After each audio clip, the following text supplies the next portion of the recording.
Mr. Mayor, we are ready to start the meeting. Okay, it looks like we have everybody here, so we'll get going. Thank you, everybody, for being here. This is the City of St. Helena regular City Council meeting, Tuesday, July 14th, 2020. I have to read a special paragraph related to remote meetings. In accordance with Executive Orders N-25-20, N-29-20, and guidance from the California Department of Public Health on gatherings, remote public participation is allowed. We will address the order in the following ways. Members of the public may not physically attend meetings. The City Council meeting will be live streamed on Comcast Channel 28 and on the city's website, barring technical difficulties. Those members of the public wishing to participate must do so remotely via Zoom electronic meetings in the following ways. By either logging onto the Zoom link located on the meeting agenda. Please download the app to your computer or mobile device and enter the meeting ID, or by calling a listed number and enter the meeting ID. Public comment for City Council meetings will be accepted via email to publiccomment@cityofsthelena.org.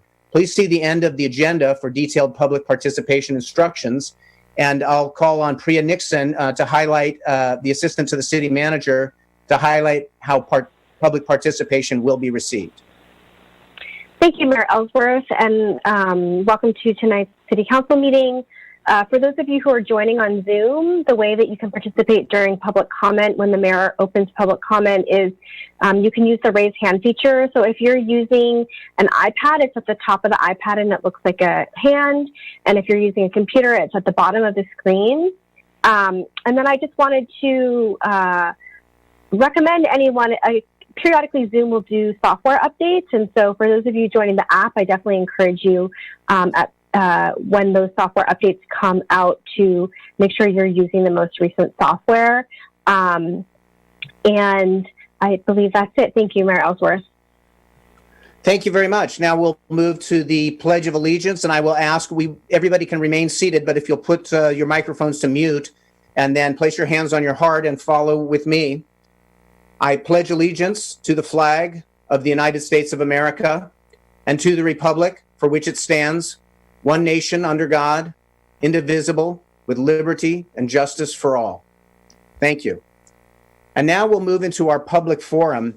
This is where members of the public are entitled to speak on matters of municipal concern not on the agenda. Each person's comments shall be limited to 4 minutes. Each person is entitled to speak on any... Pardon me? Roll call, please. Oh, I'm sorry. Thank you, Paul. Roll call. Mayor Ellsworth? Here. Vice Mayor Doring? Here. Councilmember Knudsen? Present. Chateau? Present. Koberstein? Here. Very good. Each person is entitled to speak on any non-agendized item only once at any meeting. Brief questions by council members for clarifications may be posed and answered, and council members may make requests that items be placed on future agendas. But in accordance with state law, no substantive discussion or action may take place unless and until the matter properly appears on the agenda. Priya, is there at this point any public comment? Yes, we do have members of the public who'd like to speak. Let me unmute this person. Please state your first and last name, and I will start the clock. Hold on 1 second. And you should be unmuted. Hi, this is Kelly Anderson from Angwin. Can you hear me? Yes. Hi, thank you. I'm your neighbor in Angwin, and I wanted to bring a couple of things to your attention. These items are not on your agenda. I just want you to know I'm aware of that.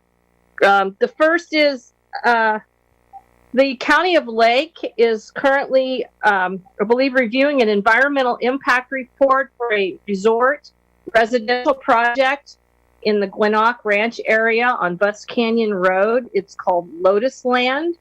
And I don't know if your staff is aware of that. It is a luxury resort with 5 hotels, 400 units of hotels, residential units up to 450, single-family villas, 1,400 units covering 1,895 acres, a commercial center, 2 wineries, a golf course, a spa, and polo grounds, in addition to 500 units of workforce housing. The County of Napa has put this on a future agenda for discussion. I don't exactly know what a municipality outside of a county can comment on, but certainly the impacts as far as traffic will greatly impact the city of St. Helena. And I'd like to suggest that the city at least take a look at the environmental impact report and make a comment related to the traffic.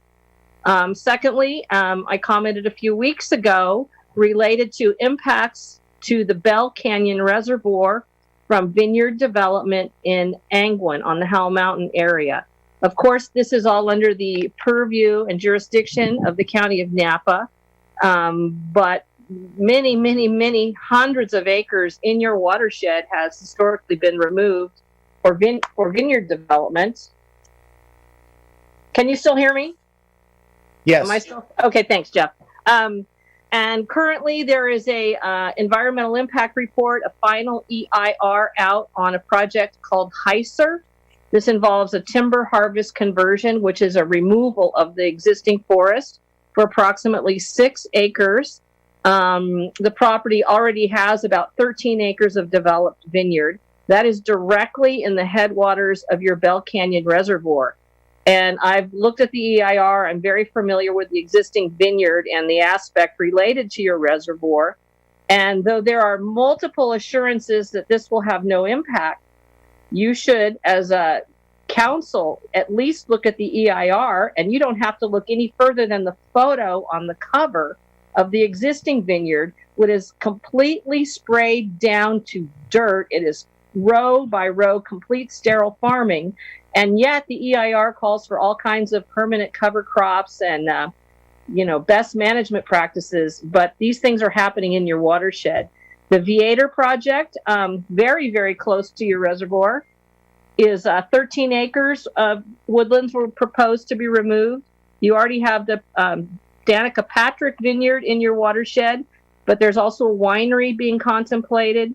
And I really think the city had commented on the HISER project, but the resource that you rely upon, Bell Canyon, is under great threat by development that is under the control of the County of Napa. And that resource, Bell Canyon, is so finite. I just want to suggest that your staff really take a look at these projects and send comments in.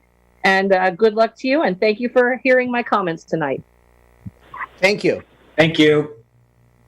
Is there additional public comment, Priya? I'm looking right now to see if there is any additional public comment, and yes, there is. Hold on, let me unmute this person. All right, you should be unmuted. Thank you. Mayor Ellsworth, Vice Mayor Doring, members of the council, this is Lester Hardy.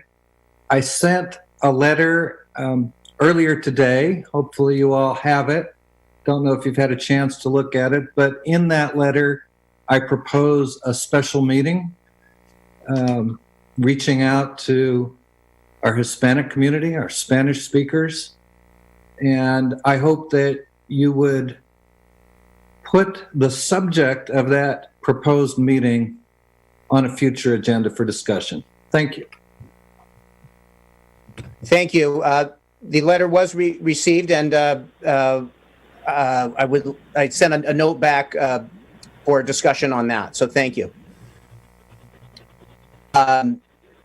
Mr. Mayor? Pardon me? I'm not clear what you mean by that. Are we putting that on an agenda? No, I'm sorry. I was just trying to recognize Mr. Hardy that I received his letter. Okay. And I'm certainly happy to, if there's support for continuing, putting this on an agenda, if there is support. I would support that. Time is difficult for us, and we're on Zoom, so that kind of a meeting would be very difficult, but I am in support of it if we can make it work. And this may be a continuation of the meeting that we have on Thursday as we start to talk about some of these social equity issues. So I think that's something certainly to look at and move forward with. So thank you for the support on that as well. Is there any additional public comment, Priya? Yes, there is additional public comment. Hold on one second. You should be unmuted.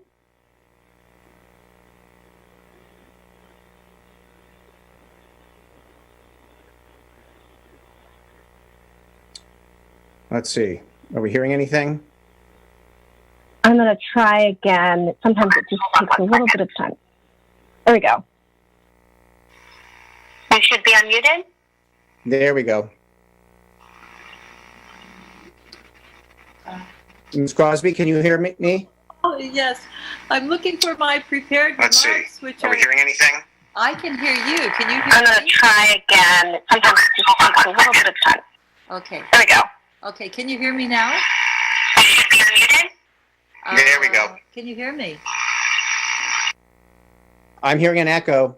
I think people that have you need to mute yourselves. Whoever is not muted needs to mute yourself, including the mayor. Okay, let me try again here. I would also recommend that if you are the one making the public comment, that you, if you're watching on a TV, that you also mute the TV. I'm hearing an echo.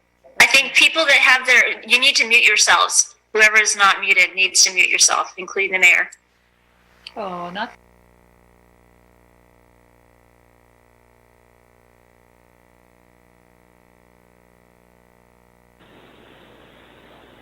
Okay, let me try this again.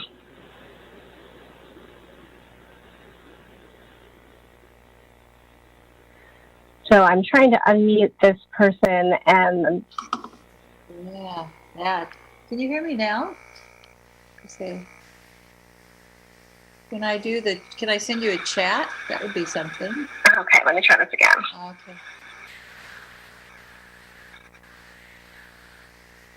Okay. So I'm trying to unmute this person and... Yeah. Can you hear me now? Okay. Can I send you a chat? That would be something. Okay, let me try this again. Okay.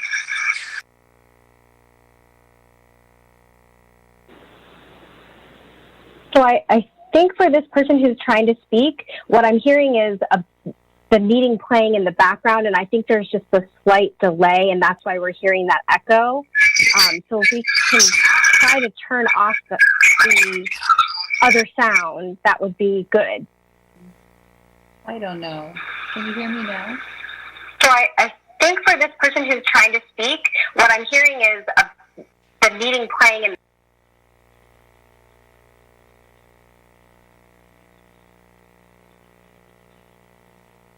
Hey, Priya, as a tech guy, can you just have that person hang up and redial in on a phone and go to a quiet room? Yeah, I think that's a great idea. I'm happy to read the number out loud if that would be helpful. So if you'd like to call in the number and for anyone. Can you just have that person hang up? Okay.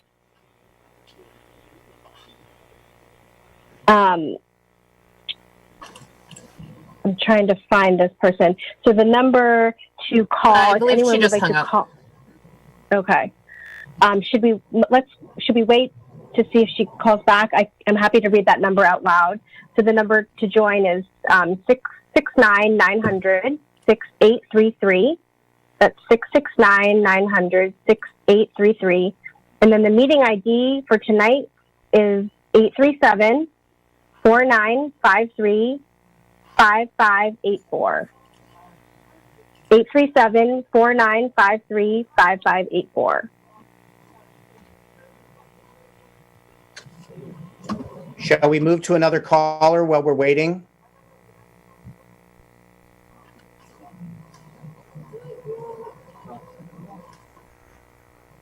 Yes, let me see if there are any more individuals with raised hands. Again, if you're using a phone, it's *9. If you are calling it, if you're using the Zoom app, there is a hand feature. And right now I'm not seeing any additional hands raised.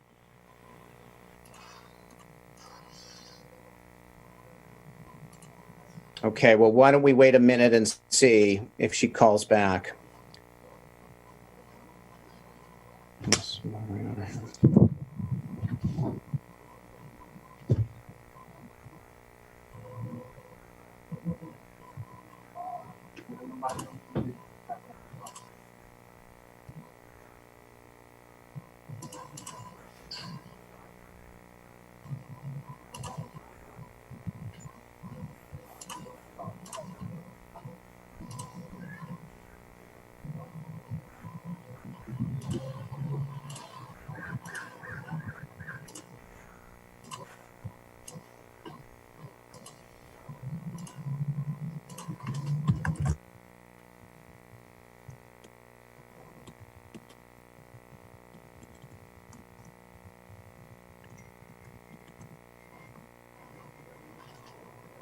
Okay, Mr. Vice Mayor, you have any thoughts on procedure here? Shall we wait? Shall we move forward? I think we should move forward, and if this person wants to get back online, we can make a accommodation at that point. Oh, okay, very May not good. be the perfect timing, but yeah, we should allow people to speak, but I think we need to move forward. Sounds good. Okay, so we will do that. We'll circle back. I'm going to close public comment for now, and we'll reopen if necessary. So with that, we're going to move on to our next item. We are going to move to our reports by staff and city council, future agenda items, and AB 1230 reports. Do we have any report from our city attorney this evening? Good morning. Good afternoon, Mayor and Council. The only thing I would note is that the City Council did hold a closed session the evening of July 8th and had no reportable action. Very good. Thank you. Our city manager. Thank you, Mayor. You touched on this a moment ago. We do have a special meeting scheduled for Thursday evening at 6 p.m. This meeting will be a workshop on our police policies, and I want to invite our community to participate. And that's 6 o'clock, and people can get information on the website about how to sign in for that? Yes, the agenda will be posted on the website, cityofsthelena.org, with all of the dial-in information. Okay, very good. And then do we have somebody from our finance department here this evening?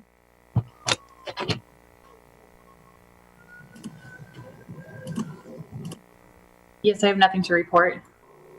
Very good. And our city clerk? Nothing to report. And our public safety, fire and police? Another report on the fire side. Crews are doing good and in good spirits. Great. Well, thanks for being vigilant in these dry times. Thank you. Anything from our police department? Thank you, Mayor Ellsworth and City Council. Nothing to report other than Thursday night, Spanish speakers are welcome. And we'll have the ability for translation? Yes, we will. Very good. Thank you. Is there a report from our planning department? Hello, good evening, Mayor and City Council. The only update I have, the Farmstead subcommittee for the development agreement had their first meeting with the applicant team today. We anticipate having a second meeting next week. And so Thank you. And then we'll move to Public Works. I know we have some updates coming up. Is there anything else from Public Works to report? No, Mayor, thank you. I'm calling from out of state right now. Okay, well, thank you for being on the line. So then with that, I will move to our council. Ms. Koberstein? Yeah, I just want to take a minute to thank Umpqua Bank and in particularly Marcos Amador and Soraya Blakey. They helped the finance department work through the loan program, the Small Business Sustainability Loan Program.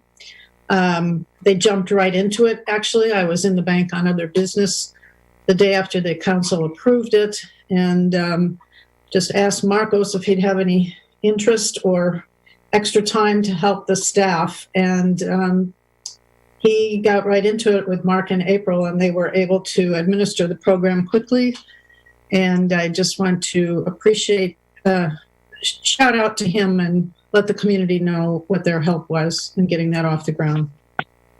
Great, thank you. And I apologize, I missed our Parks and Rec. I see Andre on. Is there any report from Parks and Rec?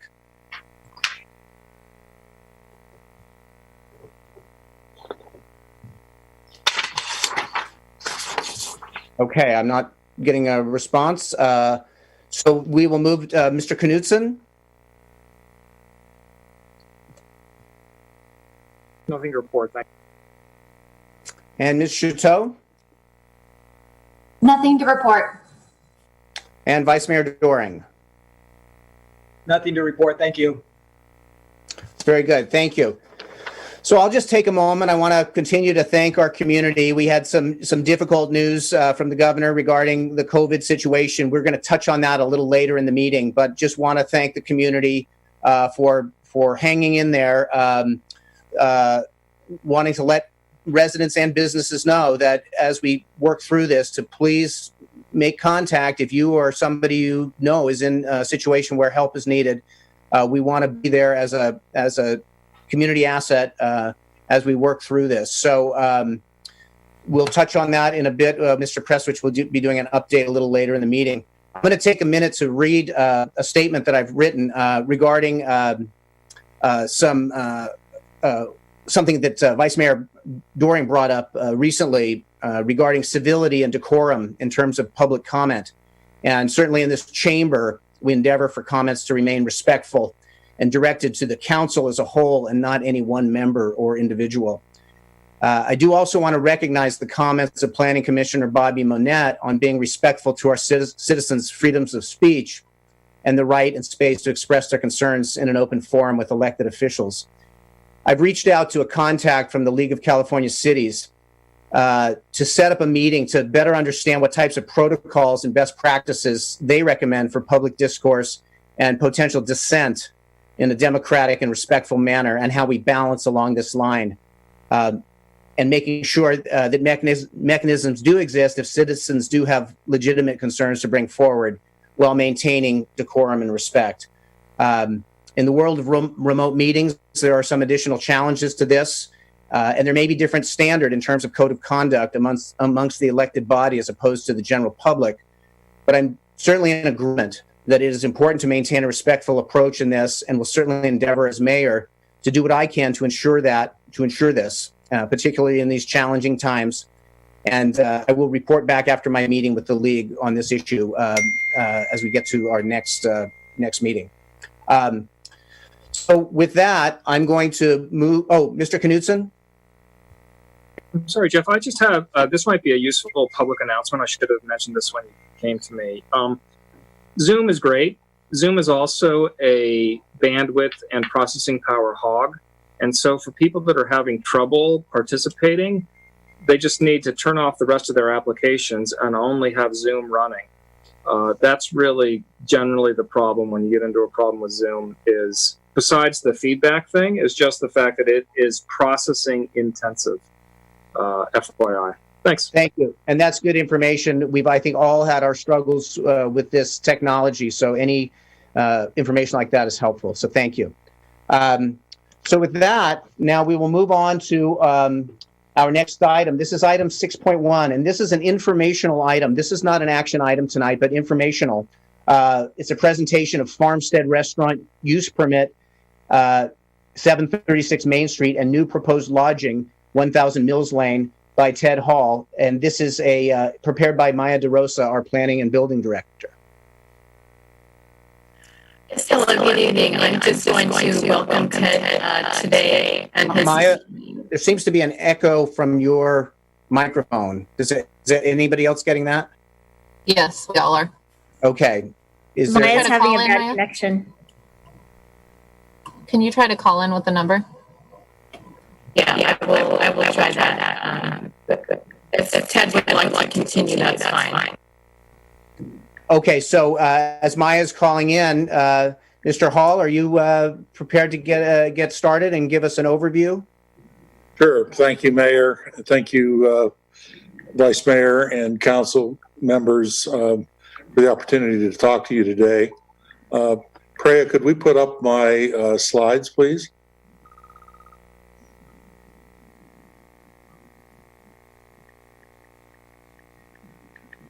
I just want to confirm, are you able to see the slides?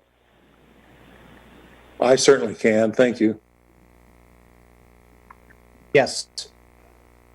So we thought that a visual presentation, it's not going to be too long. We'll just give you I think a overview, not comprehensive in the detail that we would expect to share, of course, at the Planning Commission, but a way for everybody to understand what we're planning to do. Next slide. And the next slide. So the project at Farmstead is really, frankly, very straightforward. It's made up of two components. One is a modification of an existing use permit that we obtained 10 years ago that addresses a few minor issues on our existing property. And then a second component that is the expansion of our Farmstead campus to include lodging on a total of about 10.5 acres to the southeast of us. In the first part, when I'll talk you through this very quickly, we're making some changes to the operational efficiency of our site by making some changes to the farmers market, making provisions for more effective baking and storage. And we're also codifying our level of private parties and meetings that are occurring at the site. An important part of any restaurant activity is the hosting of private parties and meetings. The total visitors that are associated with that are well below 10% of the total number of visitors that come to our site. So we're not requesting any expansion of use beyond our current activities. We would expect no meaningful difference post-approval to what we've seen and what we've experienced over the last several years. The second and more significant part is this expansion of the Farmstead campus that will include 44 acres of farming on land that's already zoned as agriculture, 65 rooms, and basically an extension of the gestalt of what Farmstead is all about. We're requesting no variances from zoning requirements, and the project in every way is consistent with the city's physical development standards, height, sizing, massing, and so on. All of this was included in the CEQA documents that were published by the city in May. Next slide, please. Most of you know us, but just a couple of words because I think it speaks to what our aspirations are for this project. We've been here for more than 30 years. This is our 30th anniversary or 30th season of selling at the St. Helena Farmers Market. We were among the early folks way down in Railroad Avenue. My mother and grandfather were pioneers in organic farming. We were one of the first 4 or 5 organically certified organic vineyards in Napa County, along with Spotswood, Frog's Leap, Storybook Mountain, Volker Isley. Even in nearly 20 years ago, we and Schaefer were the first 2 wineries in Napa Valley to be solar powered. We pioneered the use of biodiesel as an alternative fuel in farming. We've been advocates for no-till farming and a host of other sustainable practices over this time. All of that is relevant in the sense that we try to reflect those same values in everything that we've done up to now at Farmstead, and part of the educational opportunity and the experience and the ideas that we want to communicate to visitors when they come to St. Helena and stay with us is the opportunity to be exposed to these ideas and why they actually work. Next slide, please. Next slide, please. So I would bet everybody has been to Farmstead at one time or another. Just a few words about this. We are grounded in agriculture.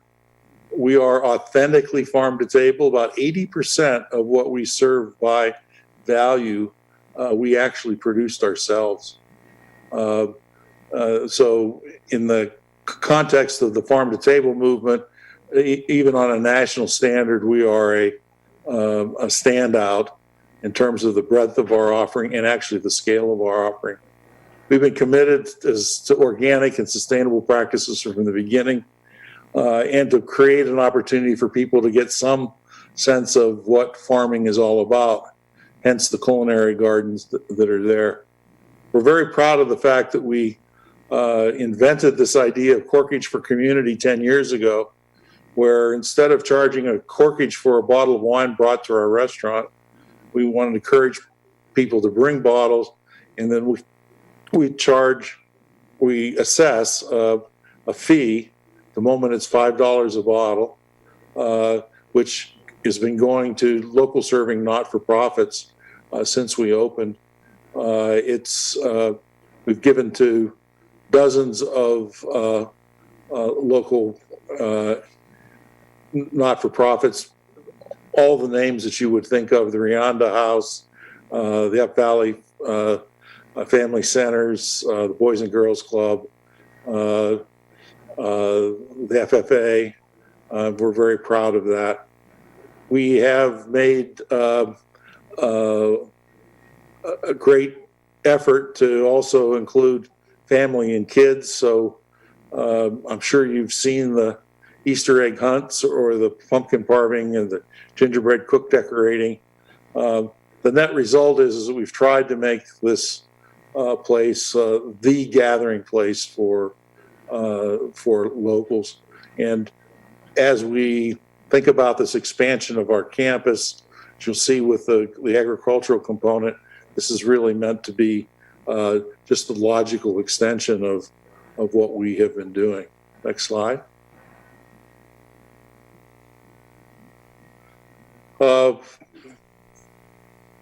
As I said, we started in 2009, and this is really just a quick snapshot of the core of what is there. The restaurant, the general store, we restored the famous historic Logan Ives house. We won a California Historical Society award for that. That house was originally constructed in 1874. And it's been an experience where we've been surrounded by the culinary demonstration gardens, apple meadow, and so on. Next slide. What we are proposing in terms of the existing site changes are to move our existing butcher shop, which is in the back of our restaurant, into an enclosed building of the same footprint that is currently serving as our farmers market. We will continue to operate the farmers market there, but it will give us much more room in the back of the house, as well as provide us with the opportunity to offer to the public fresh meat and charcuterie from our product. Many of you probably know, we raise all the lamb that we serve at the restaurant. And so we've been, for example, whole lamb butchering. It's a space-intensive effort. And so we're going to free up the back of the house in doing that.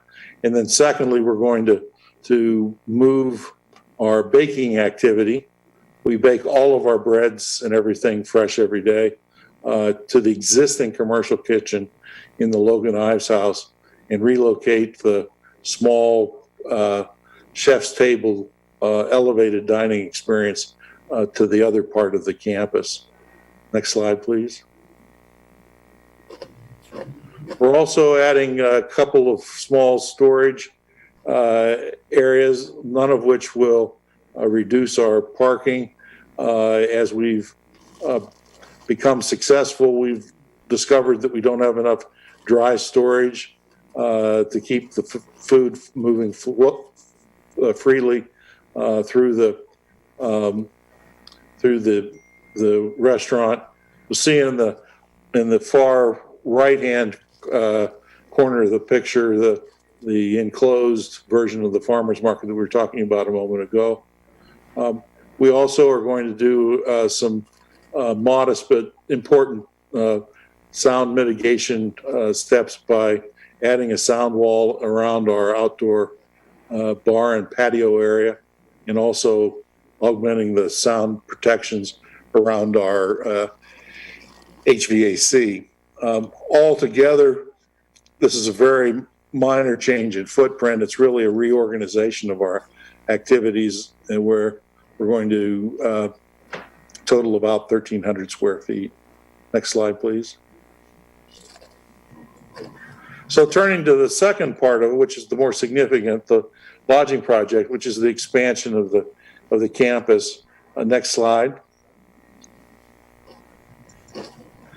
What you see here is, and I'll give you an easier to read version in a moment, is an artist's overlay of an aerial photograph down in the lower left-hand corner where you see the Farmstead logo, and then move up from that. That's existing Farmstead.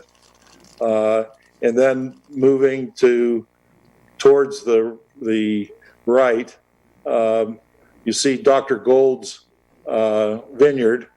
This photo is taken at the time of year where there were no leaves on it, and his clinic, and then our expanded campus. The section of land that is in green and slightly purple color is all zoned agricultural, and we plan to continue to do that as part of our farm to table process.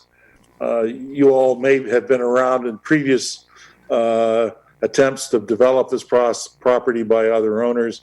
One of the things they were trying to do is to override that agricultural use and increase the commercial intensity. The portion then to the farther, it's really to the south, is the location of the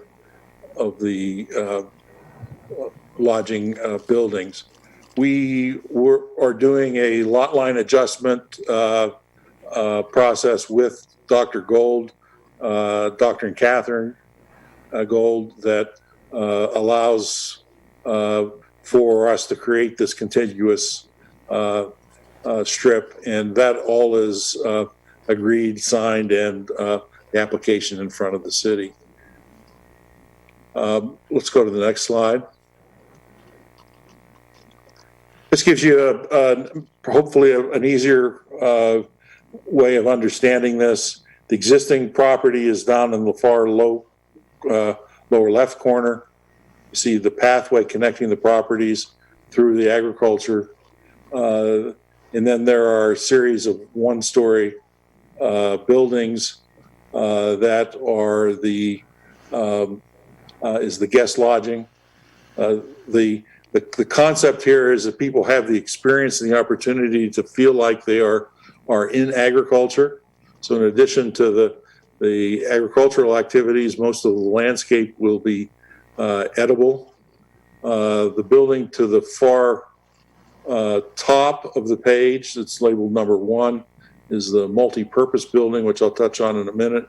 But it's the arrival location, a place for a demonstration kitchen, the teaching of farm-related kinds of classes, nose to tail butchery, pickling, those sorts of things, as well as the site for breakfast service and the chef's table that we're moving from the Logan Ives house. At the lower portion on the right is a spa and a equipment, a bicycle shop. One of the distinctive aspects of our project is that every room is going to be equipped with 2 bicycles, which is part of our belief that we want to encourage people to get out and about, either on bike or by foot. We are really quite a short walking distance to downtown St. Helena, and one of the big attractions for visitors coming to this site, and we think also for the town, is the fact that we will be able to bring substantial business to other people in town. Let's go to the next slide. What you should expect is what you've already seen, which is the existing campus look and feel, same color scheme, 4 acres of vegetables, 2 to 3 acres of commercial fruit orchard, a fitness center / spa, and a couple of small ag pavilions that will support the agricultural activity. Next slide, please.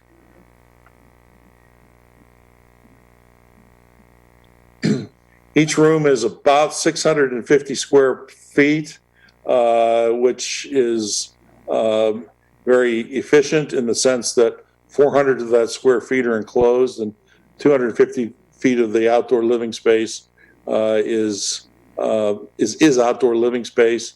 And in most configurations, not the one that's shown here, but in most configurations is protected by a courtyard-like environment. As I mentioned, just like we have it, I don't know how many of you noticed at Farmstead, but if there's virtually nothing on the property that you can't eat, and virtually all of what we have there actually ends up on the table someplace. And we plan to continue that here. Next page.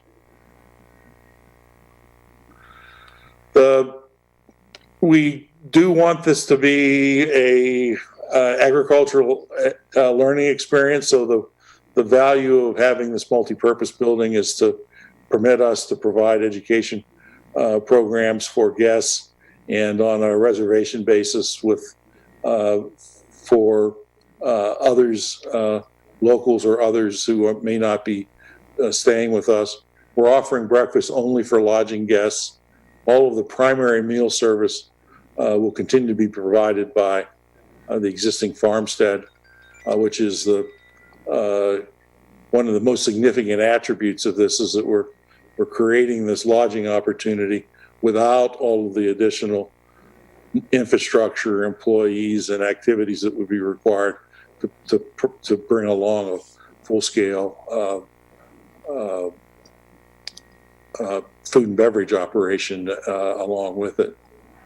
The architecture is Barn 101 and will be entirely compatible with the architecture that we currently have on the rest of the campus. We want this all to be an integrated activity. Next slide, please. One of the things that I know has been an issue for some other projects in town is parking. We have more than enough parking for this project. There's 80 parking spaces for lodging guests. I'll show you a picture of that in a second. We have 59 parking spaces at the existing farmstead. We've added 11 parking spaces by figuring out how to restripe that parking lot from the time that we opened. So we have the mandated required amount of parking on our site for existing farmstead, and we've acquired another parcel nearby that has 73 off-site parking places. As I mentioned, we'll have bicycles for every room, network of paths that will help allow people to walk if that's what they prefer, improves access to downtown St. Helena, and for those that need additional support, we'll be operating battery-powered shuttles. Next slide, please.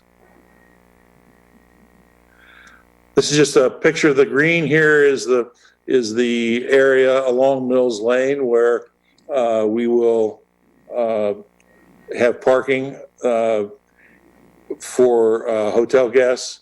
The primary entrance for lodging will come down Mills Lane and the intersection of Mills and La Fata. So on the far lower right-hand corner, you can see the incoming traffic circle. We plan to plant a commercial fruit orchard along the perimeter of the property. There's nothing, there's no residential activity or anything to the bottom of the page. That's all the co-op warehouse, but nevertheless will provide another commercial crop that we can go into our restaurant, but also a very interesting screening for the entire area. While I have you we're on this page, I point out here, there's a building labeled the utility building. That's an important part of our sustainable practices, which I'll touch on in a minute. Next slide, please. So there we have 73 parking places, which are enough to accommodate the entire staff, even if they didn't carpool. And it's a block from the entrance to the lodging area. We have this on successive 5-year leases and understand that continuing to lease this property would be a condition of approval. But we are secure in having this and believing that we have an option for many years in successive renewals. Next slide. Really important part of the project is the realignment of Mills Lane and Grayson. This has been part of what was called the Highway 29 specific plan. It goes back more than 10 years ago. But what it does is it fixes that funny little stub just beyond Grayson and across from A&W and the Davies Winery, realigns it to as it was always intended, which is a 4-way intersection at Grayson with a new railroad crossing.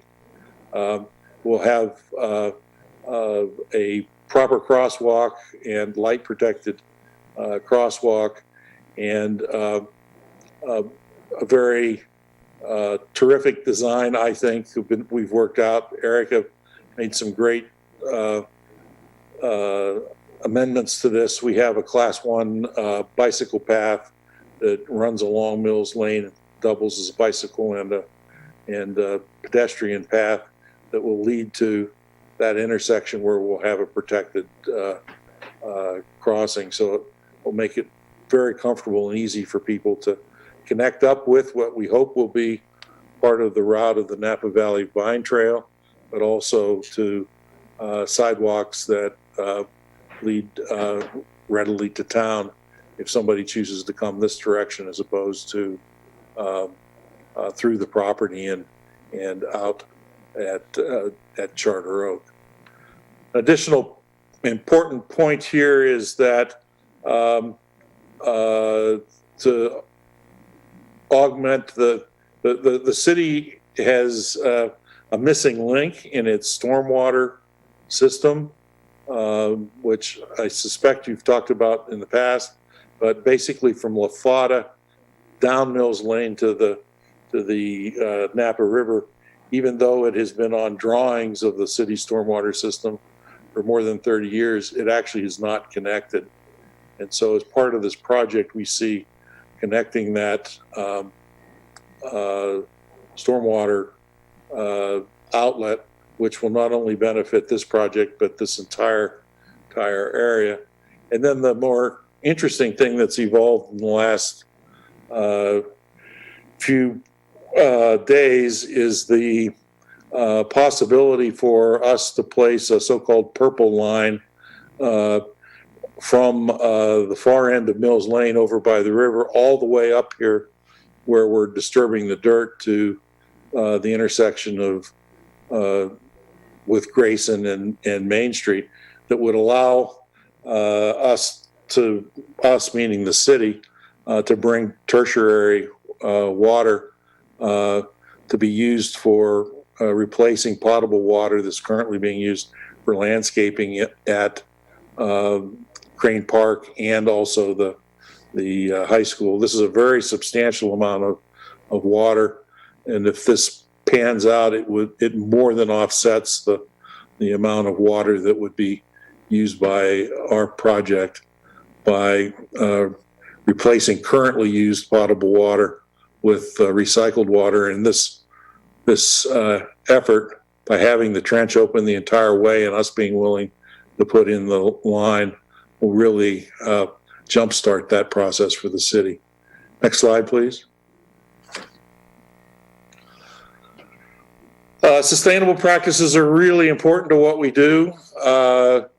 And by the way, I'm almost done. I've already spoken to this idea of the purple pipe.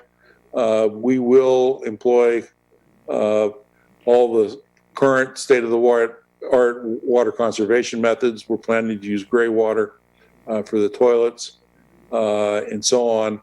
The most interesting thing, I think, is that this project will likely operate off the grid. Today, as you can see in the photo, we produce somewhere between 30 and 40% of the electricity that we use. Technology has evolved with all of this roof area of these buildings. We have the ability to collect enough solar energy and then to use battery storage so that we can essentially operate entirely off of solar energy generated at the project. There will be times in the winter and stormy weather and other times where that is we may not have sufficient storage. So that utility building I pointed out earlier will house a micro turbine, a turbine that operates at very low emission on natural gas. It's extremely efficient, which will be the third leg, if you will. Direct solar power, battery power, and a micro turbine that will allow us to balance this so that we are effectively carbon neutral as it relates to electricity. The additional benefit of us having the micro turbine is it provides heat, and we can use that heat to heat the buildings as well as maintain the temperature when it's required in the swimming pools, all as if you will, a free byproduct. We also have designed a new winery in another location and have realized that chilling can be done by direct solar to ice production, skipping a lot of energy losses and creating a large reservoir filled with ice, and then you circulate ice water as a chilling system. It's extremely efficient. Low power pumps, no noisy HVAC, and most significantly, no hazardous chemicals, no glycol.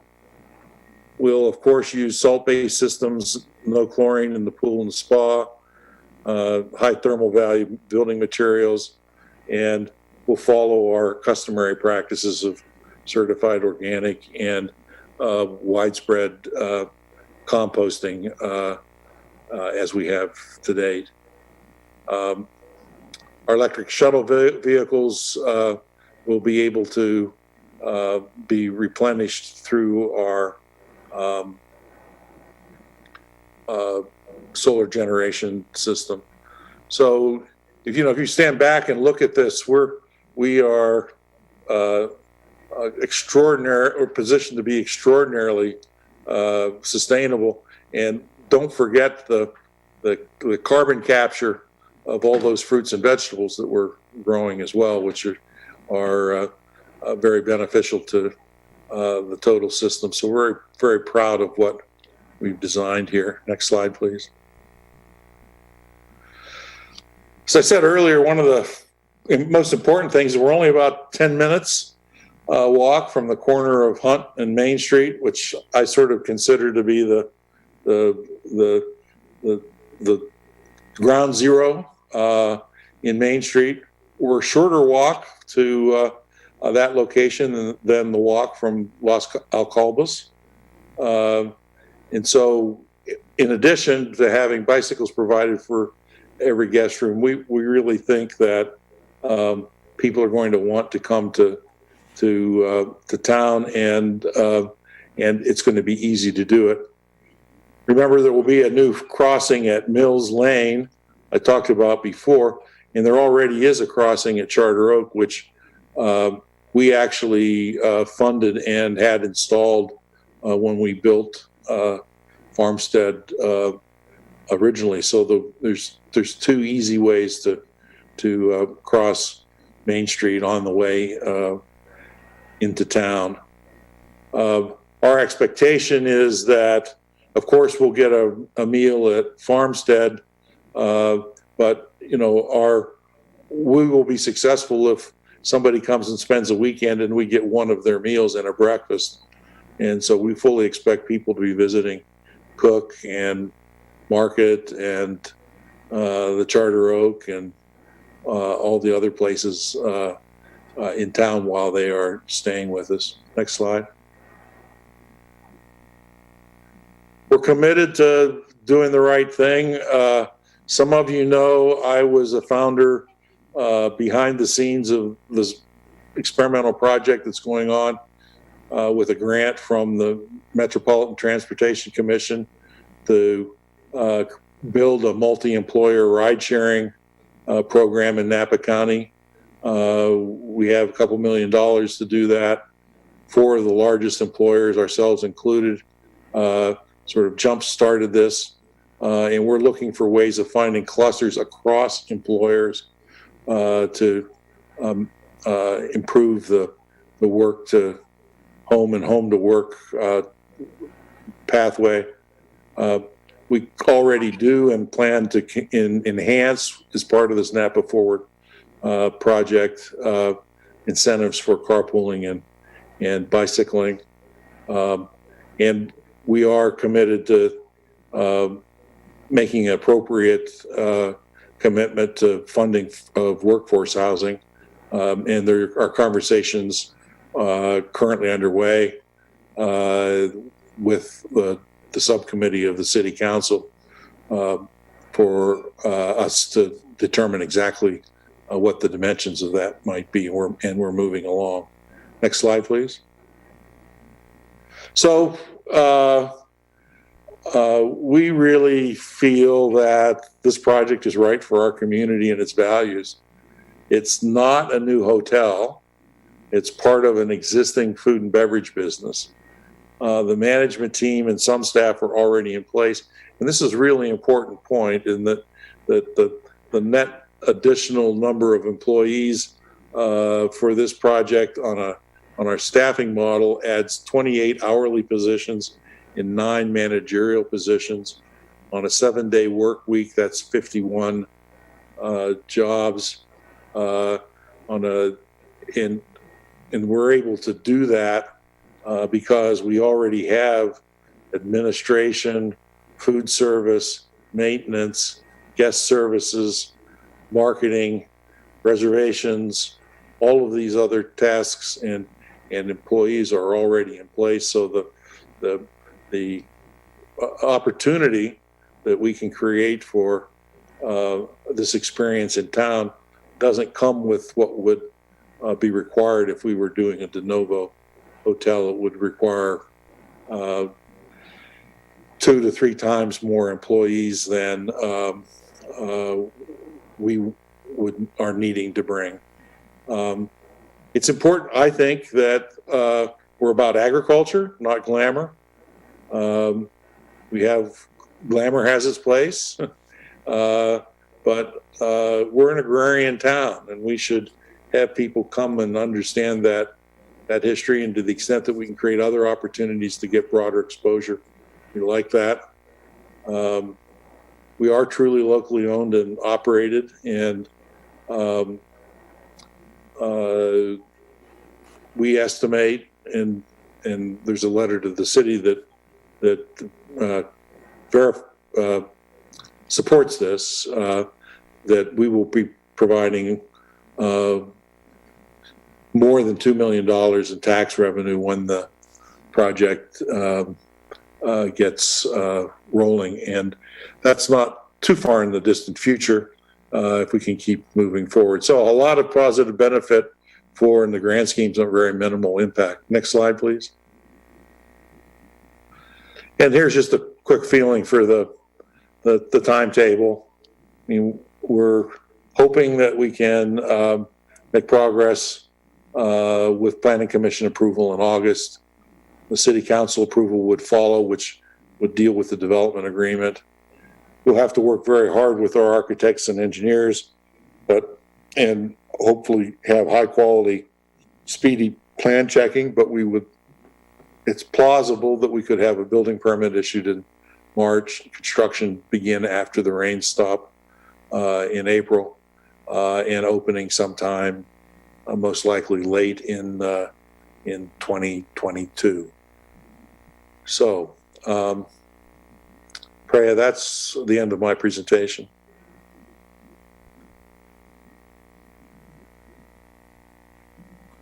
Thank you, Mr. Hall.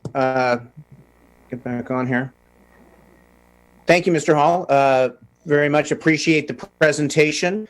Once again, for folks, this is informational tonight. This is not an action item tonight, but we will be taking council comment. We will be taking public comment. So what I'm going to do first is open it up to the council to see if there's any initial thoughts or comments, and then we'll go to public comment. Staff tonight won't be answering questions, but questions can be posed by the council or the public. And as this gets to the Planning Commission, that's when staff will be responding. So I'll start with our council. Are there any initial comments or questions? Mr. Knudsen. Thank you, Mr. Hall, for the presentation. Unfortunately, I received some comments during the presentation that on TV, it was hard to read. So I wonder, for those watching on television, and I'm just wondering if you could briefly say sort of the 4 or 5 major things that you want to communicate to the residents of this town for those that may have had difficulty following the presentation because of just the visual aspect of that. Thanks. Well, I can try. I'm not entirely sure what they couldn't see, but to summarize, the project really is in 2 parts, a series of relatively minor operational adjustments and clarification of the use of our existing farmstead property. And so that's a use permit modification. And as I said, it includes about 1,200 square feet of 1,300 square feet of new construction, very minor. And then we're asking for no expansion of use from that location. And then the second component is the addition of an extension of that campus onto the 10 acres to the 10.5 acres to the southeast of the property. We'd be able to gain access of that by way of a lot line adjustment with Dr. and Catherine Gold.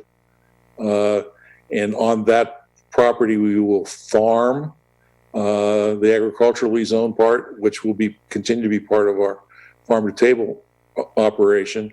And we will have 65 rooms of lodging in one-story in sustainably designed buildings, supported by an additional building, a multi-purpose building that will look very similar to the existing barn at Farmstead.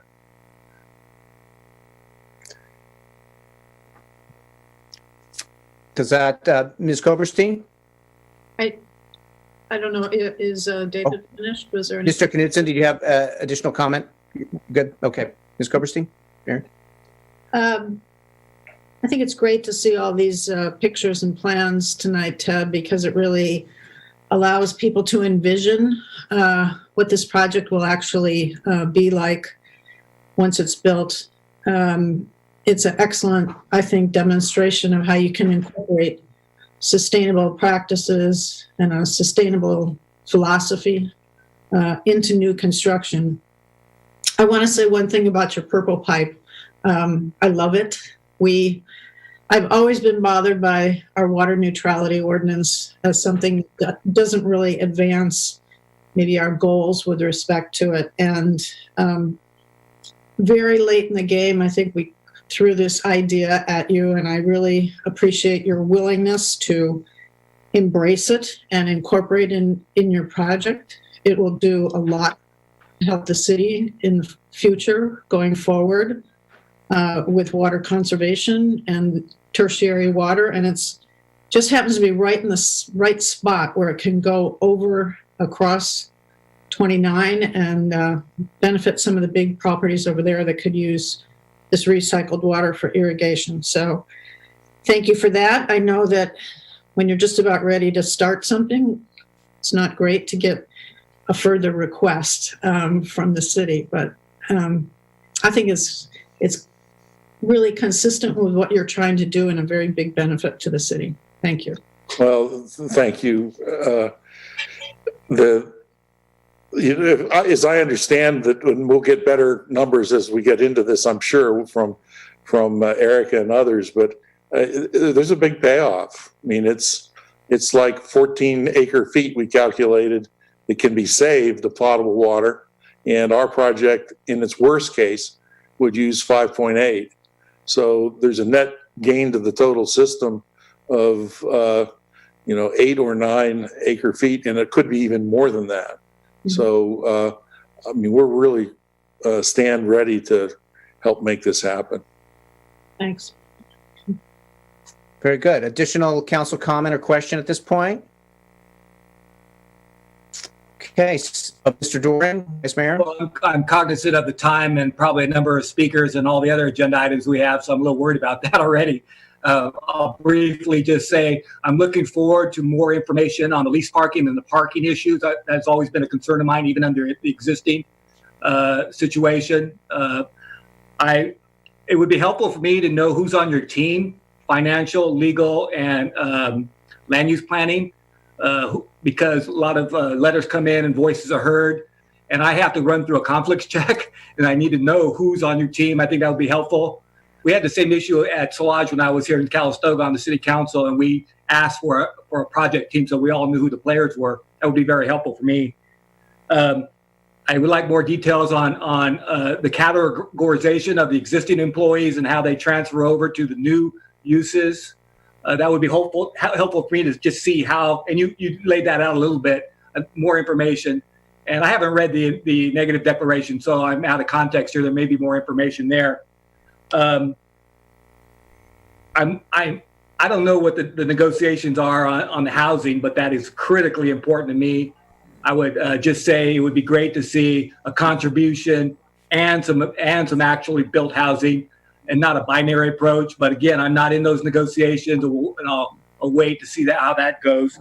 Critical issue for us and a precedent for others going forward. I like the purple pipe issue and how you address how that could help address water neutrality. That's definitely a plus for you. I'm a little concerned, and maybe there will be more in-depth analysis and more discussion about the expansion beyond the existing use permit.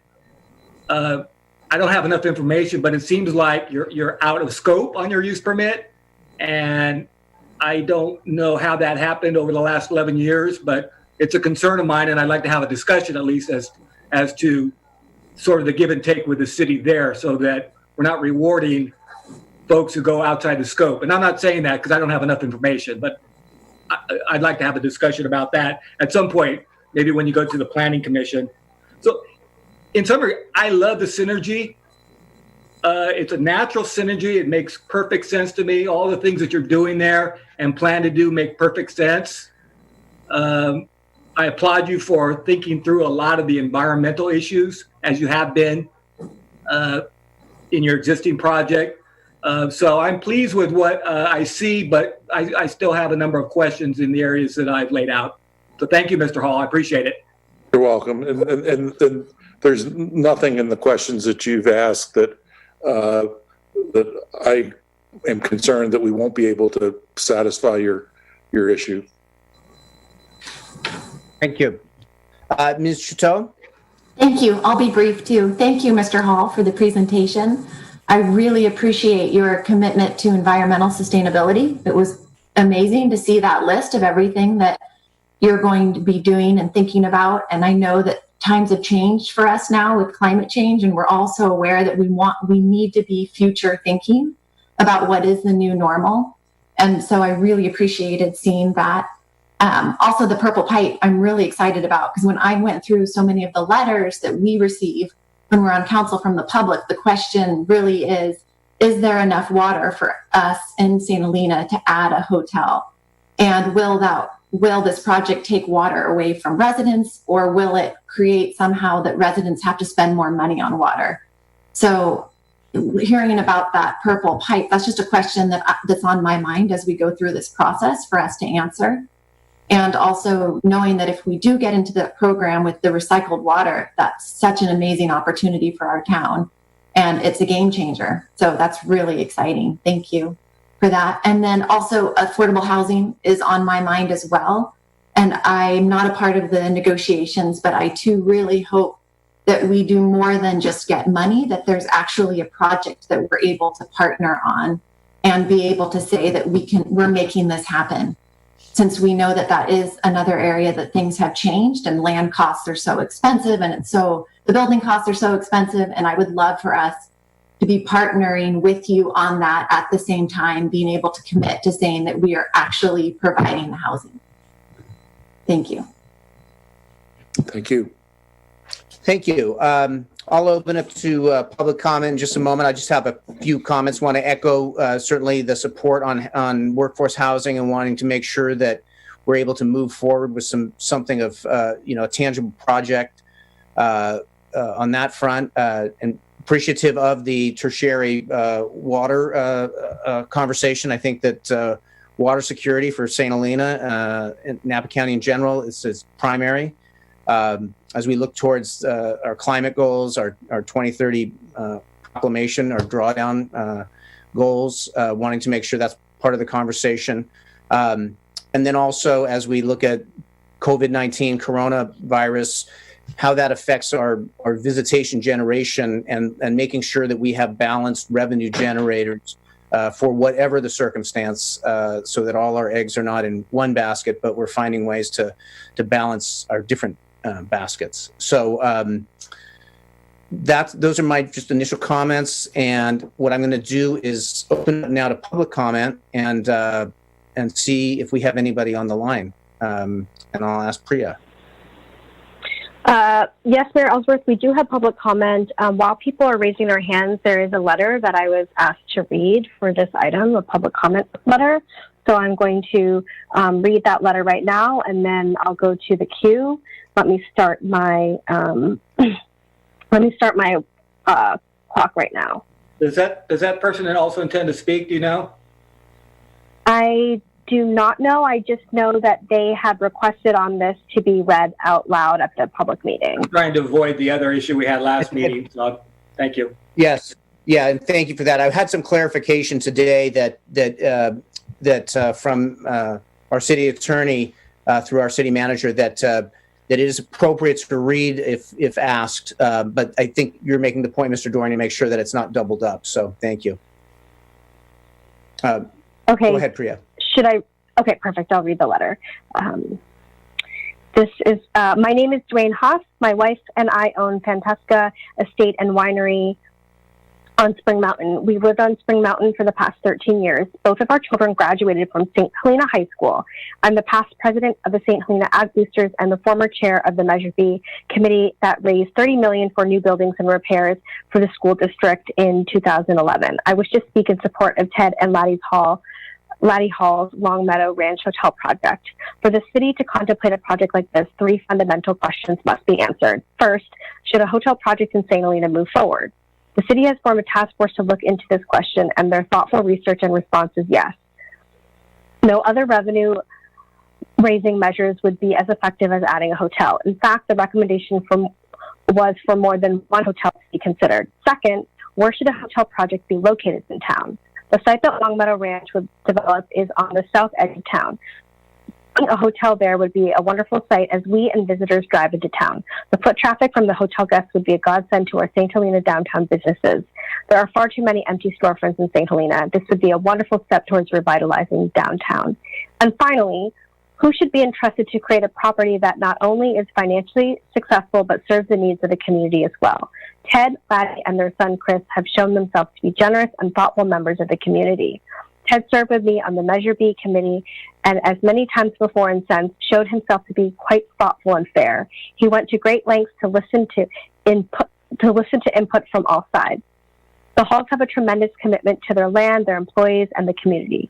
I encourage the city to embrace this opportunity to improve our community and support the Long Meadow Ranch Hotel project.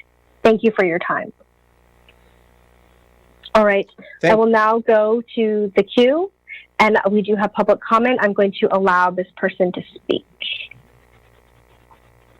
You should be unmuted.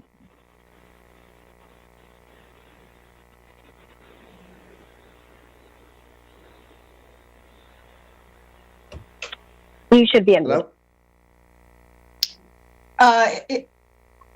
Are you talking to me, Chris Malin? Yes, go ahead, Ms. Malin. Yes. Oh, I couldn't tell. I couldn't tell if it was me or not.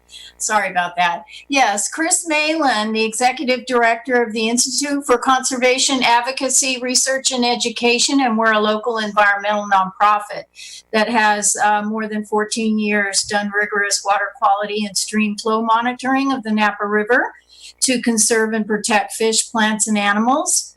We work closely with collaborative partners for the public's right to fish, swim, and recreate in the local waters. Last year, just as we were about to kayak the entire river in the spring, Clover Flat Landfill had a catastrophic pollution event that caused our kayakers to cancel our trip after months of planning, and where a San Francisco Regional Water Quality Control Board member had planned to join us. In the past kayaking trips, we struggled through low flows, poor water quality. Trying to enjoy our own river for recreation is a brutal experience, dodging pollution events, garbage, habitat destruction by vineyard deforestation of the riparian areas, deeply incised river channel with 30 vertical banks and extremely low flows from extensive groundwater pumping.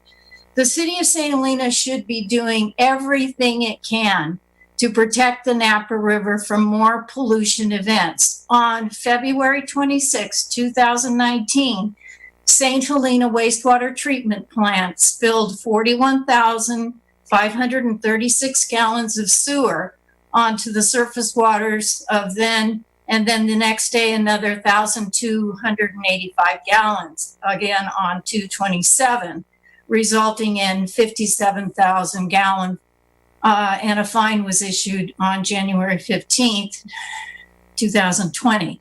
The regional board had already issued a cease and desist order to St. Helena in 2016 for past illegal discharges of wastewater contaminants such as fecal coliform, copper, cyanide, chlorine, total dissolved solids, E. coli, plus 17 other contaminants. The continuous illegal discharge I'm just wondering if we're getting off point here slightly. I don't know.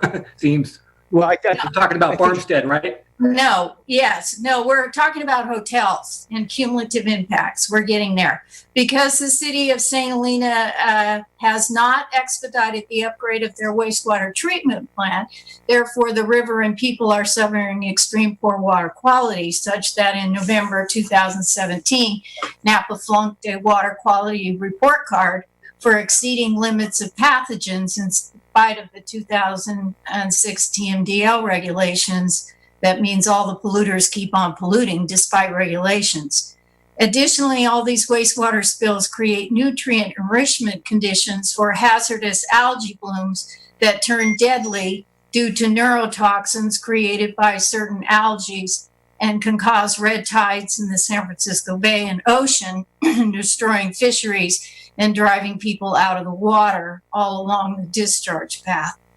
The St. Helena wastewater treatment plant is over capacity and the sewer pipes are broken and aging due to numerous overflow violations for many years. No new hotels should be built until the wastewater treatment plant is upgraded and there is evidence that the new capacity can accept and process new waste on top of the waste already driving the plant into overflow hazards. Napa County is undergoing We're at our 4-minute limit. If you could wrap up, please. Thank you. Okay, so there's also a groundwater issue. I had a paragraph about that because St. Helena is pumping groundwater, and it's depleting the river right there at St. Helena. And so our opinion is that you should, instead of passing more hotels, you should have a moratorium. Oh, okay, thank you. And please submit by email any additional comment. Thank you. I'm checking to. Is there any other additional comment? I'm checking to see if there is any additional comment of people who have raised hands, and I am seeing one. Hold on, let me unmute this person. All right, you should be able to speak.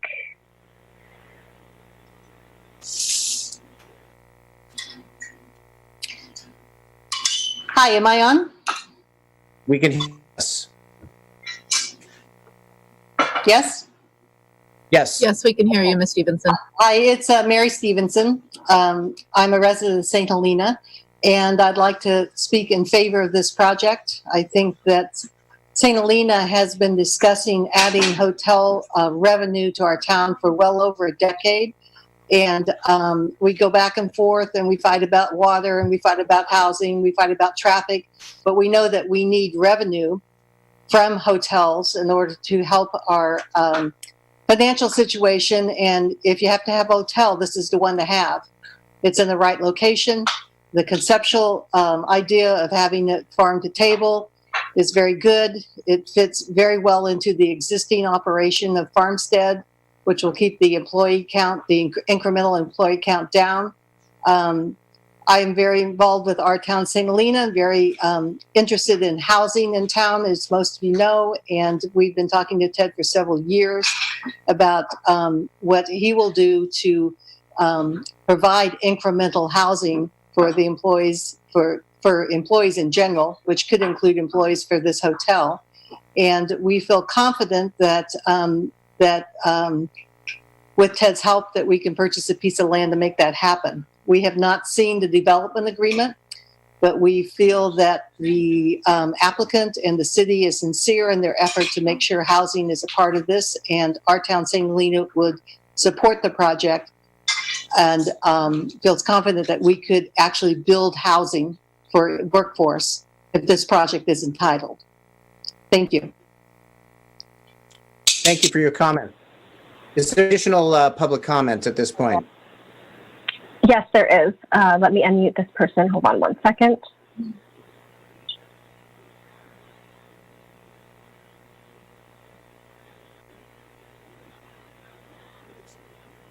You should be unmuted. This is from Mike. You should be unmuted. Yeah, thank you, Mike Hackett from Angwin. I just think no opinion on the hotel one way or the other at this juncture. It just seems quite apparent to me that a project like this in times of climate crisis need to be evaluated with an environmental impact report. I think it's a real disservice to the citizens of St. Helena to expound upon this large of a hotel project without knowing the real details which come out of an EIR. Ted, I'm sorry it cost you more money, but if you want to put the citizens that really care about the future of our local environment, we need to know the real details of how this will affect all of us and not just from your side of the development. Thank you very much. Thank you for the comments. And we do have additional comments. Yeah. I'm going to let Ms. Anderson, I'm going to unmute you now. Hello there. I had just wanted to agree that I believe the mitigated negative declaration is inappropriate. And if the project has all these benefits that have been laid out today, it's important to make sure that they're verifiable and any negative impacts have been mitigated. And then I do just have one question. I looked at the slide of the parking area there on Dowdell and McCormick, and it looks like pretty much every square inch of the proposed parking lot, every square inch of the lot looks to be pavement, and all the trees and oak trees, and there is a barn there as well, look like they would be removed. So at a future date, I'd like to get some information on what that corner of our city would look like with the 73 parking spaces proposed. Thank you. Thank you. Priya, do we have additional public comment? I'm looking right now to see if we have any more raised hands for public comment for this item, and I'm not seeing any. Okay. Well, with that then, I will close the public comment. I'll bring it back to council. Are there any additional thoughts or questions for Mr. Hall while he's here? Mr. Doring. I don't know if Mr. Hall needs to answer the questions now, but they should be answered. This notion of verifiability is important. I think, Mr. Hall, you made a statement that you said that the project would be effectively carbon neutral. It would be really good to get an objective measure of that. I think it's probably to your benefit. You may be able to show that. I would like to see that at some point. Probably the Planning Commission would also. There are two items that will be discussed maybe later on in our hearing regarding open space and trails and those kinds of things, a recommendation by the Parks and Recreation Commission. Two things that jumped out at me there were a multimodal mitigation fee that's called for in the general plan, and also the potential public use of paths through the property. I would love, even on the edges of the property, if not in the property, love to have a consideration of those three different, I have a lot of other things to say, but I know there's time, but those are on my mind. I wanted to get them on the record right now. Thank you. Thank you. Additional thoughts or comments from the council? Okay, I'm not seeing any hands. So with that, I will say thank you very much, Mr. Hall. We really appreciate the presentation and giving folks an idea of what you're looking at here. So thank you. We will now we'll close this item, and now we'll move on. We appreciate your being here, and we will move on now to our consent calendar. Thank you. Mr. Hall, do you have any I'm sorry. Mr. Hall, do you have any last thoughts? No, I just could say thank you for your time and your attention, and I appreciate it very much, and look forward to talking with each of you about this in the future. Great. Thank you. Thanks for being here. So we'll move on now to our consent calendar, and this is where...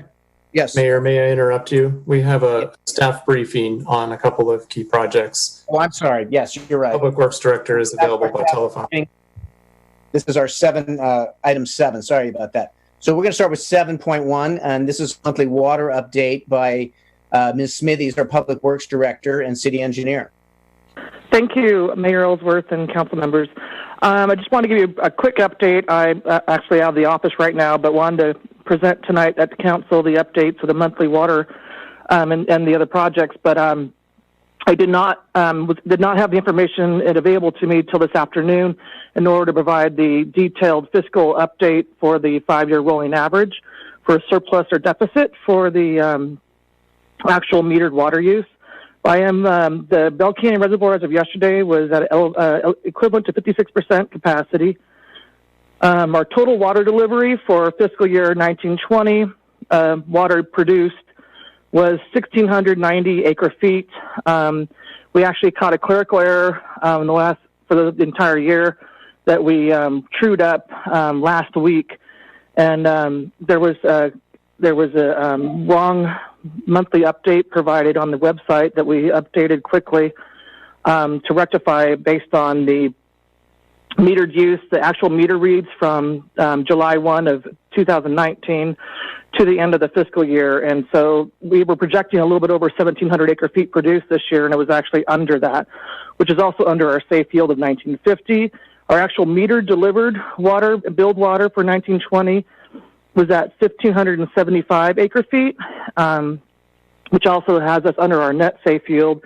It also means our unavailable water for 1920, which is water that's flushed due to water leaks or others, was only at 6.8%, which is below the 15% estimated average over a length of time. So we did pretty well in 1920, and that's the conclusion of my report for the water supply. It also means our 5-year average is probably still in a surplus, even though we're considered in a severe drought because we only received a little over 20 inches of rain this past year. I'm happy to answer any questions if you have them. Any questions from council on this? Seeing none, we'll move now to our 7.2 Upper York Creek Dam project update, also by Ms. Smithies. Thank you. Staff put together a nice slideshow presentation with that Ms. Nixon will be helping me present this evening because I'm working remotely where there's not good cell coverage or Wi-Fi. So it's a photo enhancement of what's transpired in the last 2 weeks. And if we could go to slide 1, it's a staging area at lower res that the contractor has started working on. And if you go to the next slide, it's continued the staging area for the lower res, where the contractor will be putting staging some equipment and lumber for the Upper York Creek project. The next slide is additional staging area and still showing that tank 2 is protected during construction and secure, not allowing public access to it. The next slide is showing Spring Mountain Road. We have received some community concerns with traffic signal operations that we are addressing through our police chief and with additional follow-up. I think you received a memo this afternoon regarding traffic concerns. Our contractor put in remote censored traffic signals 2 weeks ago, almost immediately before the 4th of July weekend. The longest delay that anyone should have, barring any delivery transfers at the actual site, is 3 minutes. It's been averaging between 1.5 minutes to 2 minutes for regular traffic. And our contractor has the ability to remote adjust and also video censor anyone approaching or leaving the site. We were alerted to someone, folks are not adhering to the traffic signal red lights and are blowing through them, and or they're stopping to look at the site and causing further delay because they're not going through the traditional standard time allotment of going from the entrance to the exit of the project site, so which caused some near collisions or apparently alleged near collisions this past couple of days. So we're going to be beefing up probably enforcement and also making the transition time from the entrance to the site and going through the site. So, and also alerting people that there's a certain time length you should be entering and exiting the project. So please don't, while we're going slow through the site, don't stop and take photos because it's not safe to other oncoming traffic. As you can see in that photo there at the spillway, it's a very narrow lane. Spring Mountain varies from 19 to 20 feet width. So they needed to take the lane immediately for safety of the construction and safety of vehicular traffic and bicycle traffic. The water tanker truck will be positioned on site, taking most of the lane at the dam itself. Please proceed to the next page, Ms. Nixon. They've put in the bypass lines for the project.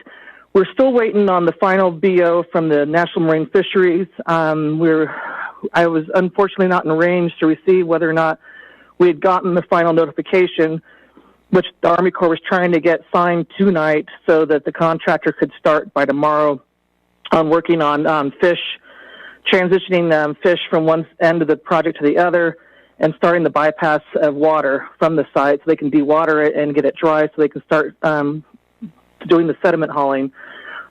Please proceed to the next page. Dam site towards access point 2. In 2 weeks' time, almost less than that, McCullough Construction has really done a great job clearing all vegetation at the site. They've mobilized quickly, and they're very good to work with, and they've been very amicable to the city delays regarding the final permit process with the Army Corps. If you go to the next page, you have access point 2, which is looking at the dam. As I said, it's amazing. You couldn't even walk in the thicket before without having to step through brambleberry or other vegetation in the past, and they're doing a really good job and also staying out of the ways of adhering to all the permit processes. If you go to the next website or page, access point 2, looking towards upper project limits, you can see how dense it is in the upper end of the dam, and how it'll grow in quickly, because as we have stated before, in 2006 or between 2006 and 10, they did a sediment removal of the site, and it's amazing in that short amount of time how much the vegetation has naturalized and already come back thick. Are there any questions? I kind of moved through there fast, but do we have any questions from the council? Let me see if I see anybody's hands. Nope, seeing no hands. Thank you very much for the presentation. It's good to see the photos and get an idea what's happening, and we're pleased to see it moving forward. So thank you very much. Great. We will move on now to another update, and this is the 7.3, the update. I think the city manager wanted to say something, Jeff. Okay, Mr. Prestwich. Thank you, Mayor. Just briefly, the reference to the correspondence that the city engineer mentioned will likely go out tomorrow morning. Okay, very good. Thank you. Thank you. Okay, now we'll move to 7.3. Also, Ms. Smithies, this is the update on our wastewater treatment plant upgrade. Yes, we had a kickoff meeting last week with the CEQA NEPA consultant for the project, and they were starting their preliminary bypass, a baseline plans for the wastewater treatment plant to develop their full CEQA NEPA analysis for the wastewater treatment plant upgrades. They're confident they can meet the schedule of delivering a draft by the end of this year. So we're looking good on staying on point with the design and getting that out to bid, and hopefully adoption of the mitigated neg deck towards the end of the year. That concludes my update for the wastewater treatment plant. Very good. Any questions on that from council? Seeing none. Thank you very much for those reports, Ms. Smithies. Thank you. Okay, now we will move to the consent calendar, and my understanding is we are going to pull 8.4 for a correction of a typographical error, and then we are going to also, I will have to read item 8.8 in its entirety. So I'm going to just walk through the numbers. If there's something that somebody wants to pull, please let me know. We'll start with 8.1. 8.2, 8.3, and we are pulling 8.4, and I'll check in with our city attorney on that in a minute. 8.5, 8.6, 8.7. Yes, please. Thank you. And we're going to pull 8.7, okay. And I will read now 8.8 in its entirety. This is consideration and proposed approval of a resolution adopting 7th Amendment to unrepresented compensation program for mid-managers and department heads. 2, approving employment agreements with department heads and in accordance with the requirement of California Code Section 54953C3. The recommended final action on salary related to the compensation for department heads is an across-the-board compensation reduction of 5%, resulting in an annual salary of $119,943 for the city clerk, $125,970 for the fire chief, $144,148 for the library director, $145,988 for the Parks and Recreation director, $148,287 for the Human Resources and IT director, $148,414 for the police chief, $150 and $18 for the finance director, $161,557 for the planning and community improvement director,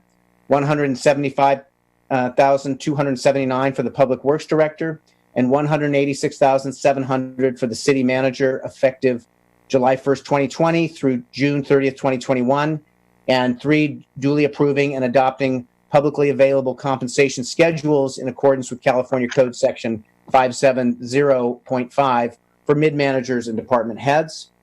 That's 8.8, and then 8.9. With that, we will move back. I will ask for a motion on passing the consent calendar with the exception of 8.4 and 8.7. I move for approval. And a second? I'll second. A roll call, please. Councilmember Chateau, Yes. Coberstein, Yes. Vice Mayor Doring, Yes. Mayor Ellsworth, Yes. Councilor Knudsen. Yes. Okay, and so we'll move to 8.4. Ms. Ueda? Great, thank you, Mayor Ellsworth. This should be very quick. When the ordinance was presented to the City Council on June 23rd for first reading, we had recommended a small series of 3 amendments in response to comments that were received from the Napa Sonoma ADU Center. We were quickly working through some of those comments and possible amendments that day, and inadvertently made an error in adding some language to the ordinance.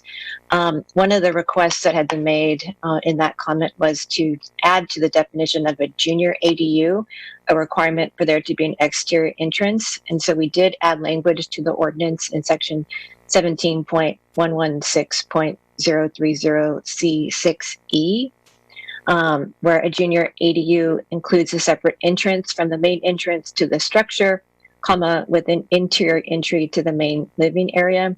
That language was intended to be consistent with language from state law and state statute, but instead language was inadvertently carried over that mistakenly included the reference to an interior entry to the main living area. And so we attribute that to a typographical or Scrivener's error rather than a substantive change between the first and second reading. And we recommend that the ordinance be approved with this slight modification to, again, delete the phrase with an interior entry to the main living area. Okay, thank you. Any council comment, question on that? Okay, I'll open the public comment on that and see if we have any hands coming up. I am seeing... Yes, there is a public comment. Yes, I am. Hold on one second. Let me unmute this person. All right. You should be able to speak, Ms. Anderson. I'm sorry, I didn't lower my hand. I apologize. I'm not commenting. Oh, okay. Thank you. Okay, is there any additional public comment? I'll then bring it back to the council, and if there's no additional comment, I'll call for a motion. Move approval. And a As second. amended. Second. And roll call, please. Vice Mayor Doring, Yes. Councilmember Coberstein, Yes. Knudsen, Yes. Chateau, Yes. Mayor Ellsworth. Yes. So now we'll move down to item 8.7. This is consideration and proposed approval of a resolution appointing applicants to the Active Transportation and Sustainability Committee, Parks and Recreation Commission, and Library Board of Trustees, and consider leaving the recruitment open for the unfilled terms of office for Active Transportation and Sustainability Committee until filled. This is Mr. Knutson pulled this. Yeah, thanks. I just want, for those watching on Zoom, watching on TV, I just wanted to have a point of clarification because just a couple of weeks ago we had 2 openings for the Parks and Rec slots, and there were 3 people that applied, and so we had a very difficult discussion about whom we should put on, when in fact we actually had 3 open slots, and so we should have just been able to put everybody on. And so Ms. Deasy was the final applicant, and we shouldn't have had to vote on that particular meeting. We should have just been able to accept all of them. So I just wanted to make sure that people understood that this isn't some sort of clever subversion of a prior process. It's just, it was a mistake, and Ms. Deasy should have been put on directly. Thanks. Very good. Any other council comment or question? Okay, I will open it for public comment. Ms. Nixon, are we seeing any call-ins or any hands coming up? I'm not seeing any hands. Okay, with that, I'm going to close the public comment, bring it back to the council for any final thoughts or questions. If not, Move approval. Second. And a roll call, please. Vice Mayor Doring, Yes. Councilmember Chateau, Yes. Councilmember Knutson, Yes. Coberstein, Yes. Mayor Ellsworth. Yes. Mr. Mayor, sorry for cutting you off. No, that's okay. That's okay. Okay. We got that move forward. Excellent. Okay, seeing nothing in our public hearings, we'll move to item 10.1. This is under old business. Consideration and proposed approval of a resolution placing an advisory measure G regarding city-owned property located at the corner of Library Lane and Adams Street on the November 3rd, 2020 general municipal election ballot. And this is prepared by Ms. Ueda, our city attorney. Yes, thank you, Mayor Ellsworth. Mayor and Council, this is a follow-up item from your City Council meeting of last week on July 8th, when you considered an initiative measure that had been presented to you for consideration concerning potential prohibition on hotel or motel development on the city-owned property at the corner of Adams Street and Library Lane. The City Council ultimately provided direction to us to come back to you with an advisory measure to place on the November 3rd, 2020 ballot. That language has been prepared. A potential ballot question or ballot label has been drafted for your consideration. That language is very similar to language both advanced by the initiative proponent as read aloud by Councilmember Chateau, and then has received subsequent input from the initiative proponent, I believe the following day after the City Council meeting. So the question is before you as set forth in the resolution, and it reads, shall the City of St. Helena prohibit hotel/motel parentheses as defined in section 17.04.160 of the municipal code as it may be amended parentheses development on the 5.6 acres of public land at the corner of Library Lane and Adams Street parentheses Napa County Assessor's parcel number 009-150-006 comma adjacent to the library and commonly referred to as the Adams Street property parentheses for at least 20 years. Again, the language is similar to the initiative proponent's language with a couple of modifications. The ballot label the question is limited to 75 words pursuant to the elections code, so it is a little bit shorter than the initiative measure that had been before you. It does not include the language about the effect of a yes or no vote. The advisory measure does add in a definition of a hotel and motel by cross-referencing the city's zoning code as it may be amended.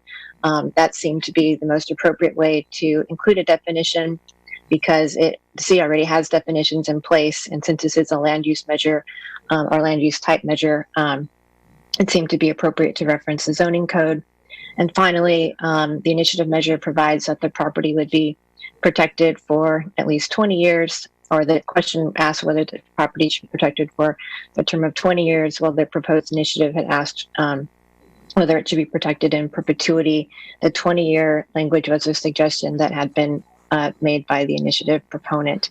So the resolution has been drafted for your consideration if you wish to put this measure on the ballot on November 3rd. The County Registrar of Voters, from what I understand, has asked for all resolutions related to the election to be at his office by tomorrow. So the council would need to take action on it tonight in order for it to get on the November 3rd, 2020 ballot. I'm happy to answer any questions. Thank you. Are there any initial thoughts or questions from council? Ms. Chateau. I was just going to say that I appreciate that the yes, no is already in there. The way that it looks before us in the staff report felt like it was an even better way, more clear way to answer it. So thank you for that. It accomplishes that goal. Thank you. Any other council comment, question? And so the synthesis of the language that Ms. Chateau provided with input from the proponent gives us this clarity in the statement. So with that, what I'm going to do is open it to public comment and see if there is any, if I'm not seeing any council question, I'm going to open it to public comment. Ms. Nixon. We do a public comment. Let me unmute this person. All right. Ms. Durbin, you are unmuted. You should be unmuted. Hi, good evening. Can you hear me? Yes. Okay, I'm using my phone tonight. Not surprisingly, my computer committed suicide after the last city council meeting, so it's in Napa getting rebuilt. I wanted to let you know that in consideration of concerns that were raised by various people about the possibility of unforeseen things in the future, I suggested the in perpetuity, as stated in the original Adams Street initiative, be changed to 20 years on this advisory measure. Please note that it wasn't possible for me to poll 525 people who signed the original petition, but I do believe that the majority of them would see the 20-year hold as a reasonable time frame, mostly in order to satisfy the concerns of people that didn't like the idea of forever, which I understand that. But we do have concerns. Scientists and environmentalists are pleading with us to recognize the potentially devastating impacts climate change will have on our world. And so right here in St. Helena, if we don't reduce citywide greenhouse gas emissions and strive for carbon neutrality. Add to that our looming water shortage issue, and it's clear that every decision we make regarding land development is of critical importance. Only on Adams Street would a hotel require the permanent installation of hardscape over agricultural land and open space. Neither the Vineland Station, Farmstead, or Krug Wine Train hotel projects require the irreversible loss of public land, excuse me, that has been in use for recreation and public enjoyment over the last 20 or so years. If this advisory measure is adopted, the Adams Street property will be protected while other hotel projects are built, providing they can pass comprehensive EIRs and are approved to move forward. And also it would afford time to evaluate the impacts, both positive and negative, the additional hotels are having on St. Helena. We can then see where we are with water and our carbon footprint first and foremost, but also where we are as a community. The world is changing and things may look a lot different by 2040. Who knows what we will or won't need or what we'll even want at that point. In the meantime, if the city needs more money, there could be municipal bonds issued or assets sold that do not involve the irrevocable loss of open space and agricultural land that's currently in use by the residents of St. Helena, but also visitors, people that come to town I was there a couple of days ago, and there were some people out there on bicycles, dirt bikes on the trail. It was great. They were having a good time. Anyhow, please put this advisory measure on the November ballot. And even beyond that, I'm asking if you guys would be willing to make a commitment tonight that if you put it on the ballot and it's voted through and you are able to determine that people really do want to protect this land, at least for 20 years while other development is pursued, and we see where we are, I'm asking you to put a deed restriction on the property for that 20 years or create legislation that achieves the same effect, the same goal. And also, I'd like to see the impartial analysis that we didn't get, that doesn't just address fiscal stuff. Thank you very much, you guys. Thank you, Mr. Irvin. Thank you. Is there any additional public comment? I'm looking right now, and I am not seeing any additional public comment for this item. Okay. So then I'll bring it back to council. Are there any thoughts or questions from council at this point? Seeing none. Oh, Ms. Koberstein. I have something I want to say when we're finished, but I'll hold it for now. Okay. Okay. Is there any other comment that we're seeing? I have a comment. I guess maybe it's because I'm such a positive, affirmative person. I'm wondering why this is stated in the negative.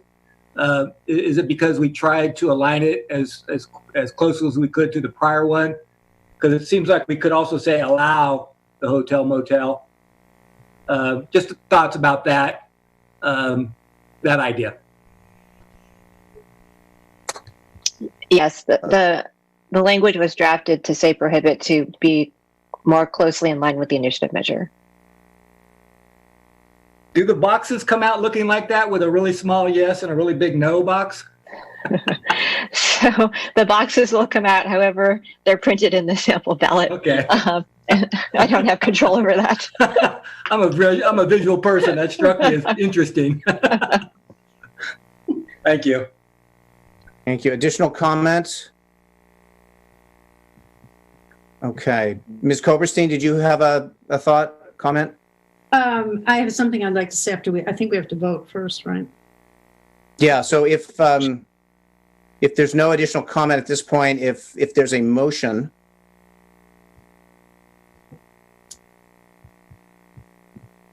I'll move that we adopt the proposed resolution.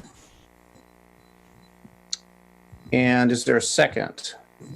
I'll second. Is that sufficient, City Attorney? That I assume it is, but do you need anything else to that? No, that's fine. Okay, I'll second that. Thank you. Sorry. Very good. And is there, and then we'll have a roll call, please. Councilmember Chateau? Yes. Vice Mayor Doring? I'm not sure if Councilmember Knutson wanted to say something. No? Okay. Yes, sorry. Yes. Councilmember Koberstein? Yes. Councilmember Knutson? Yes.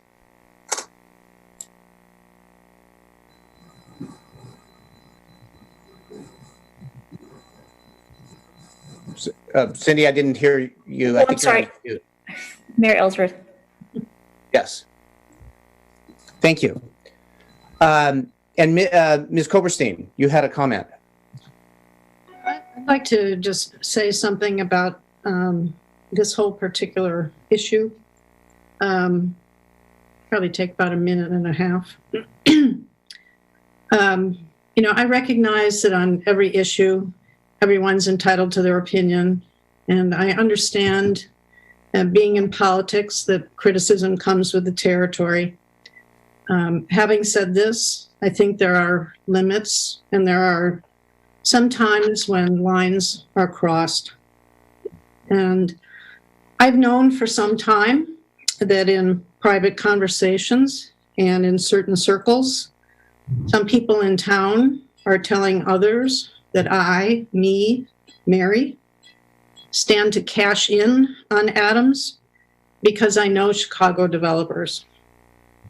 I want to assure you and everyone who happens to be listening that there's absolutely no truth to these statements. I probably wouldn't even be raising this tonight if it wasn't for the fact that when we first considered this issue last week, there was a public comment that alluded to the staff report and said that it seemed to provide just the cover that certain council members who's serving the special interests of a small group of hotel developers were seeking. And it went on to say that it would possibly, the writer would view it as verging on corruption if we didn't put it on the initiative. You know, that comment signaled to me that the time had come for me to speak directly about this particular issue and the false and basically damaging statements that people are saying about me. I have always had a good reputation. I value it. And I didn't think I could just let this keep sliding along. So I just want to assure people I stand to gain nothing in relation to any decision that this council might ever make about Adams Street. I have no connection or interest in anyone that might have an interest in the property. Not any person, firm, hospitality company. For what it's worth, it's been years since I've talked with any Chicago developers about anything, or any other developers about that matter, let alone this piece of property or a development opportunity in St. Helena. I've had a long and successful career. Over time, no one has ever had any reason to question my integrity or my ethics. There's no basis to do it now. You know, as a member of the City Council, I take our code of ethics and conduct very seriously, and I abide by it, as we all should. What I've said and stated about Adams, I think has been cast into doubt as far as what my intentions were. And I can say I'm just trying to be as consistent as I have been with every other major issue we've been dealing with, which is that I've been advocating for the community to define what we want. I've been asking for real proposals so that we would actually have real information. Just like SHAPE, get the real information. That's the best way to get valid, market-driven information that would allow us to go from speculating about impacts and benefits and actually being able to analyze them and make a decision. It's the same practice I've employed from the minute I got on the council. Sadly, you know, these days, I think sometimes people take a person's experience or their strengths and try to turn it into a weapon against them. And it seems to be, to me, a little bit what's happening in this case with these allegations about me and developers. Personally, I'm not a real estate developer, but I understand how it works. And I've tried to use my understanding of it to the benefit of the city, whether we're talking about loans for Turley Flats or housing development or anything else for that matter. So I'm going to continue to do what I can to work in the best interests of the city of St. Helena. I would expect that the people who are saying these things about me would stop. That's the decent thing to do. And it would allow us to put all this rancor behind us, perhaps, and start to work together as a city council and a community in a more respectful, productive manner. Thank you. Thank you. As I mentioned, I've reached out to the League of Cities to begin a discussion of clarifying our protocol and making sure that we are doing everything we can to keep our meetings respectful and our decorum as it should be. Are there any thoughts at this point? Mr. Knutson? Thank you, Ms. Koberstein, for that comment. Thank you. Any other thoughts as we move from this item? I just want to say thank you too. I appreciated that you brought that up and raised it, and I don't imagine that was easy to do. So thank you. Same. Thank you, Mary.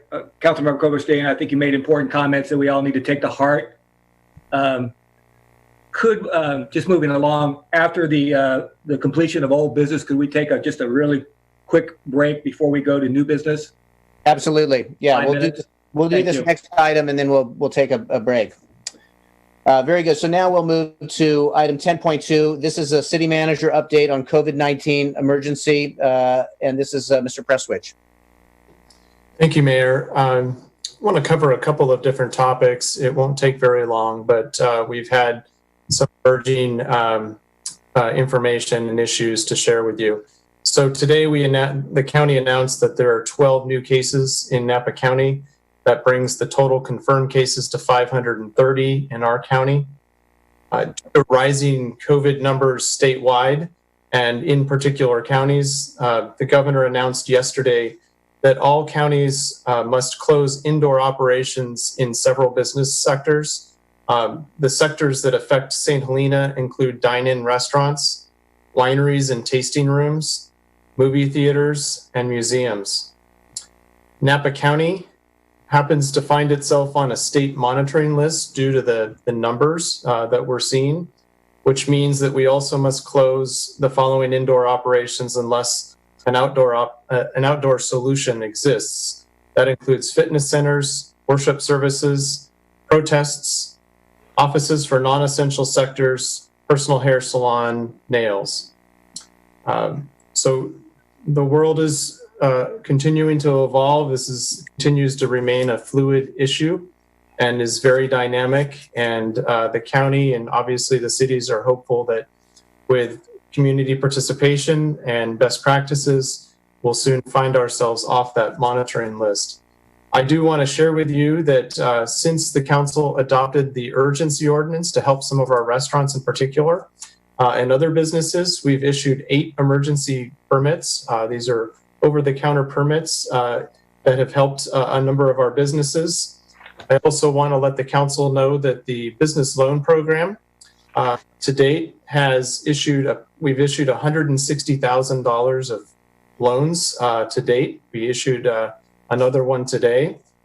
Due to the increasing numbers, we're going to pause the plan to essentially phase reopening of City Hall and a library. We'll put that on hold for now. We were beginning to have more staff begin to arrive in City Hall and operate. We're going to pull back a little bit on that now and essentially adopt the non-essential services positions that that the governor has asked businesses to follow. And today, the county, I don't have an update on this yet, but the county was planning to talk about an enforcement ordinance that would apply potentially to countywide, including cities. I don't have clarity at the moment on whether that was adopted or whether the tools that they discussed would be in place, including St. Helena. So I'll expect to receive more information tomorrow. I'll provide an update to our council, and if it changes anything countywide, we'll certainly update our community. And I'll pause there and answer any questions you have. Do we have any initial, Ms. Koberstein? Mark, I'm just wondering what this is doing, if anything, to this joint program that our Chamber of Commerce entered into with Calistoga and Yountville, whether they are pausing or I recall Amy talking about getting a lot of video shot and getting ready to go. Can you say anything about that? I don't have an update that's, my last update's maybe 4 or 5 days old now. I think there was a pivot on the firm that is being used. So now it's the same firm that Visit Napa Valley is using. And I believe there was an awareness at that time that now is the time to capture the video shoot and to pause some of the marketing for a little bit later. So I think that I don't have that full confirmation for you tonight because I didn't talk to Amy in the last 2 days, but I believe that's accurate, that we would be pausing some of that campaign to a slightly later date. Thank you. Any additional council comment at this point on this issue? Is this something that I shall open to public comment, Mr. Prestwich, or is this just an update? I noticed the Vice Mayor has a comment. Oh, Mr. Doring, Vice Mayor? Thank you. I'm just wondering, have there been any offline conversations about potentially eliminating some parking in front of areas that have outdoor dining on Main Street, just certain discrete areas, of course, with the owner's, permission or request. I think my concern is as the outdoor dining sort of expands, that it's a little bit difficult for pedestrians to sort of navigate around that, and it's not as pleasant of an experience. There's a number of reasons to do that. I know there's a Caltrans issue there, but I don't know if the chamber and the leadership of the city have been having those conversations. It would be good to have them, and I just thought that might be a good idea to do. So. And I'll maybe invite our planning director to also help answer this question. We found that with a couple of restaurants, the easier solution has been to look behind the buildings, partly because of the logistics of working through Caltrans for the encroachment permit. It would require the city to lease the space and also to build the infrastructure. And so we've had some preliminary conversations with Caltrans about that.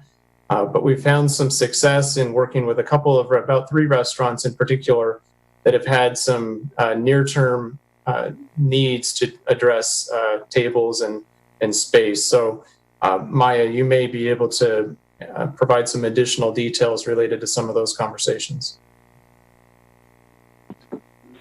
Yeah, can you hear me? I'm talking today through my phone. So maybe you hold it up. Can you hear me better? Better. Okay. Yeah, so we are continuing to work with the local businesses. Each one has a little bit of a different situation. The ones more. Excuse me, Planning Director Drosa? Yes. Is there any way, can you take that off of speaker and actually put it to your ear and speak into the speaker? Okay, sure. How's that? Perfect. Okay. So sorry. Oh my goodness. Okay. But I do like to look at you. So I'm glad I've got the camera on. So yes, we've been working on a case-by-case basis with the businesses, and everyone has a little bit of a different situation. And yes, City Manager Prestwich is absolutely correct. The ideal situation would be to move those tables and areas immediately to the back of the building. We know that not every business has the ability to do that, so we are, trying to be solution oriented. And some of them have actually been fortunate to have their adjacent property owners give authorization for them to use spaces, to the right or left of their particular space. So we're realizing we have to be nimble and creative in this emergency situation, and we're continuing also to look at options with Moneyway as well. So, and I'm in discussions both with the Public Works Director and the City Manager on what we can do to that. I think there's some more longer-term exciting opportunities that I think we have for economic development along there. But we, in the interim, we feel that the emergency temporary use permit is being helpful to get them those permits within the 48 hours. Thanks. Maya, could you tell everybody which restaurants those are that are going to be serving out the back in case people are wondering?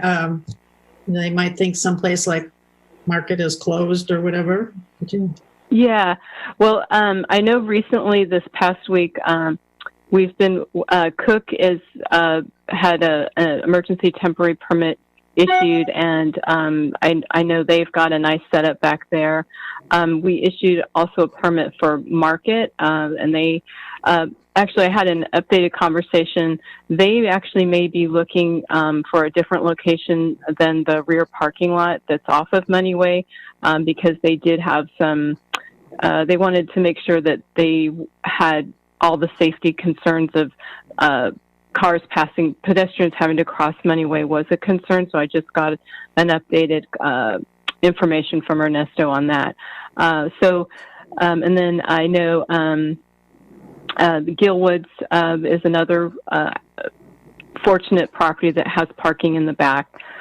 So the main thing that we're trying to work with is to, for those that are adjacent to Moneyway, is to make sure that there's a proper buffer between where those tables would be set up and where the actual drive aisle is, where there would be, to minimize any potential conflict there.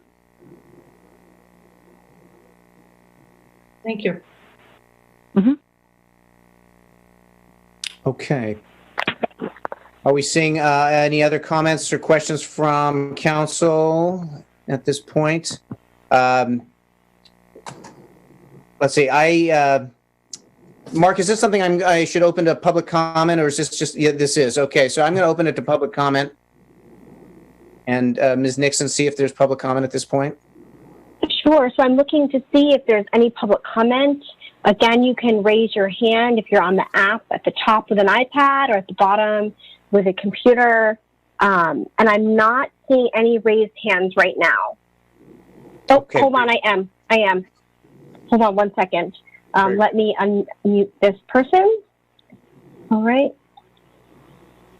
And you should be unmuted.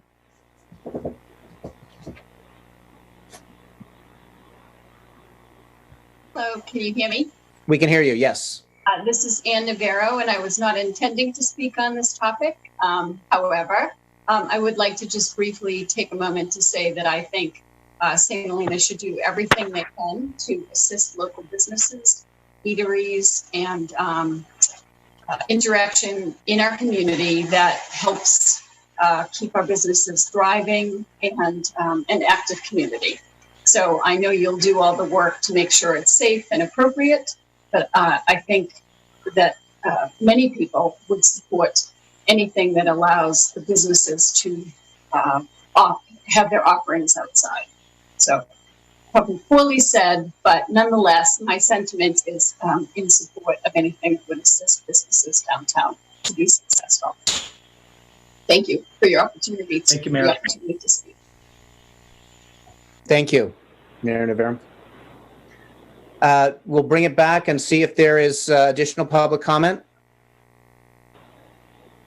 I'm not seeing any additional public comment at this time. Okay, I'll close the public comment. I have a few comments that I will make unless I see somebody else from the council wanting to step in with something. So I'll be brief, but I want to say that, you know, this is a marathon that's turned into an ultra marathon, not just here, but everywhere, you know, globally and around the country.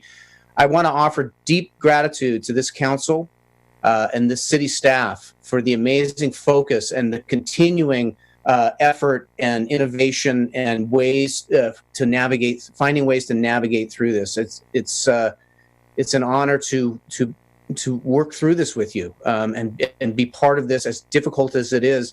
There's not a group that I would rather have to deal with this with. I'm so thankful that we are together through this. I also want to put out this gratitude to our nonprofits, our schools, our churches, our service clubs, our parents, our youth and young adults, everybody for hanging in there. This is extraordinary. And the will to continue and keep finding ways. We will get through it. It just keeps extending. The St. Helena Strong turns into St. Helena Long Distance Stamina that we need to get through this. So the outpouring of ideas, the willingness to implement new ideas, and finding ways to keep our businesses operational and keep our residents engaged. Those who can and have the means, please continue to help support the Napa Valley Community Foundation. That's an organization that distributes funds to all the nonprofits in the area. We want to continue to support the Rianda House, Boys and Girls Club, the Up Valley Family Centers, and the food banks and the food pantries. The businesses for sticking with it when we don't know what's coming next, and being nimble and being able to adjust. the frontline health workers who we can help protect by wearing masks and following the protocol. We want to reopen, committing to the masks and the protocol. We can do this together. And so I want to say thank you to everybody. This is extraordinary, and we will get through it. And it's because of you and because of us. And so with that, I can move on from there, but I want to offer that gratitude. With that, unless there's additional comment, I will move now to our next item. We're going to take a break. We're going to take a short break. Let's come back and at 8:30 and continue the meeting. Thank you.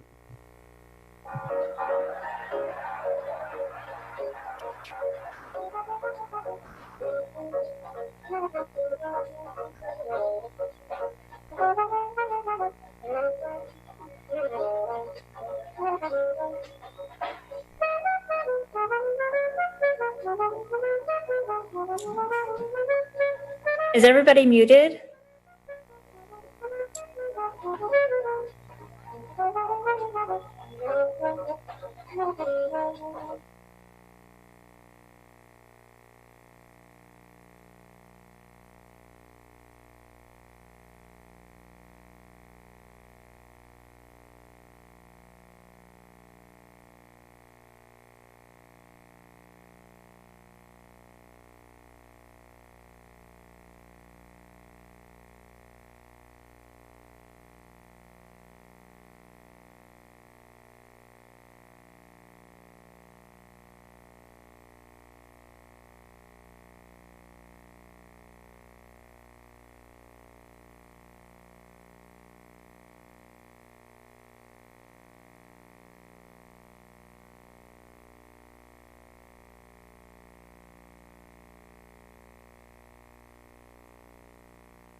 Okay, we have everybody coming back. Let's see.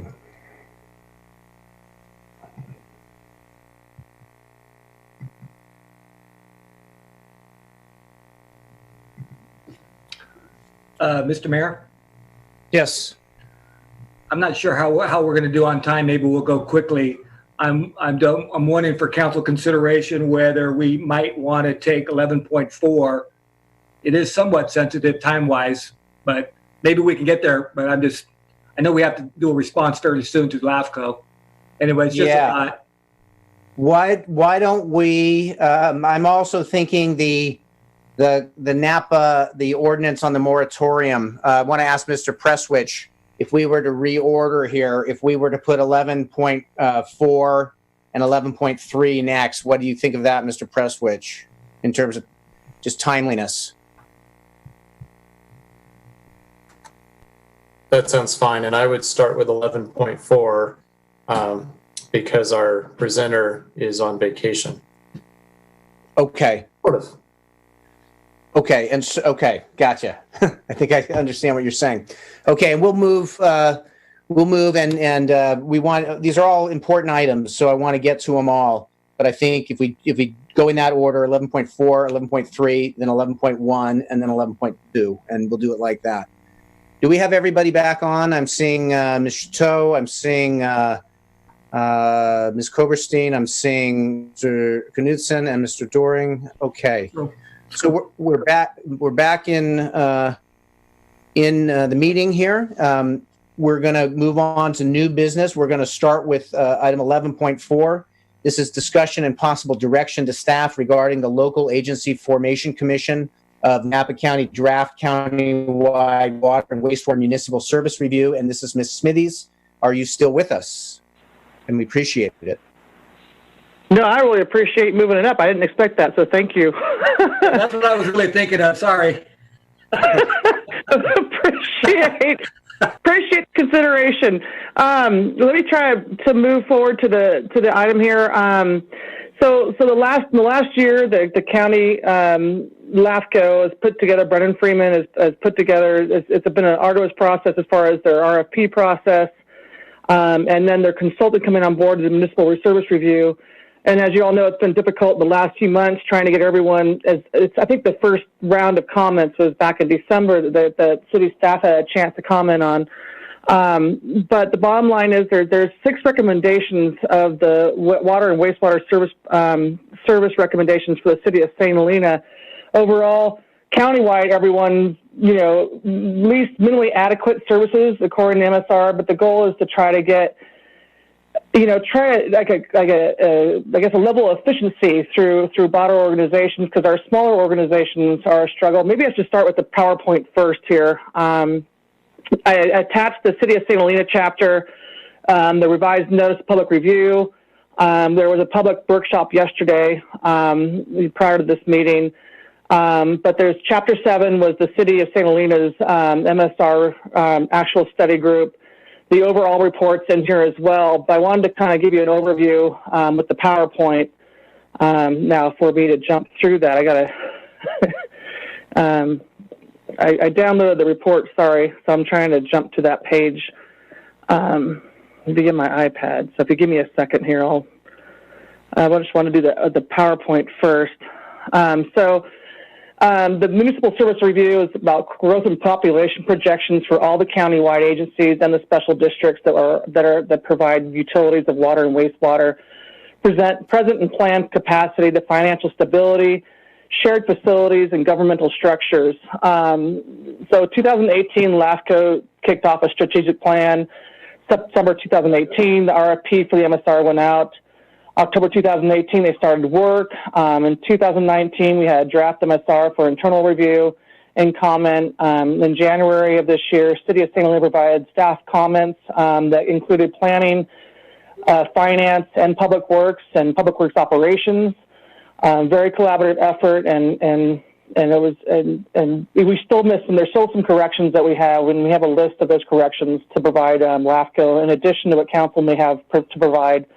In February 2020, administrative draft was released, In May 2020, a public review draft was released, and then July, so we have a deadline of the 20th to provide comments to LAFCO. They had the public meeting yesterday, and they want public comments, have City Council to have their recommendations on this. As you can see on the next slide, the water and wastewater service providers in Napa County, they're quite a and the large agencies, City of Napa and St. Helena are the only larger municipalities or municipalities that do not have recycled water. City of Napa, of course, does not have recycled water because Napa Sanitation District provides recycled water for them and for a lot of the agencies in town. And then Town of Yountville, City of Calistoga, City of American Canyon have recycled water.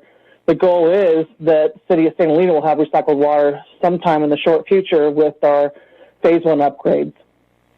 On the next slide, municipal service report format, and I just jumped across here that hopefully Ms. Nixon and everyone's able to follow along with the PowerPoint.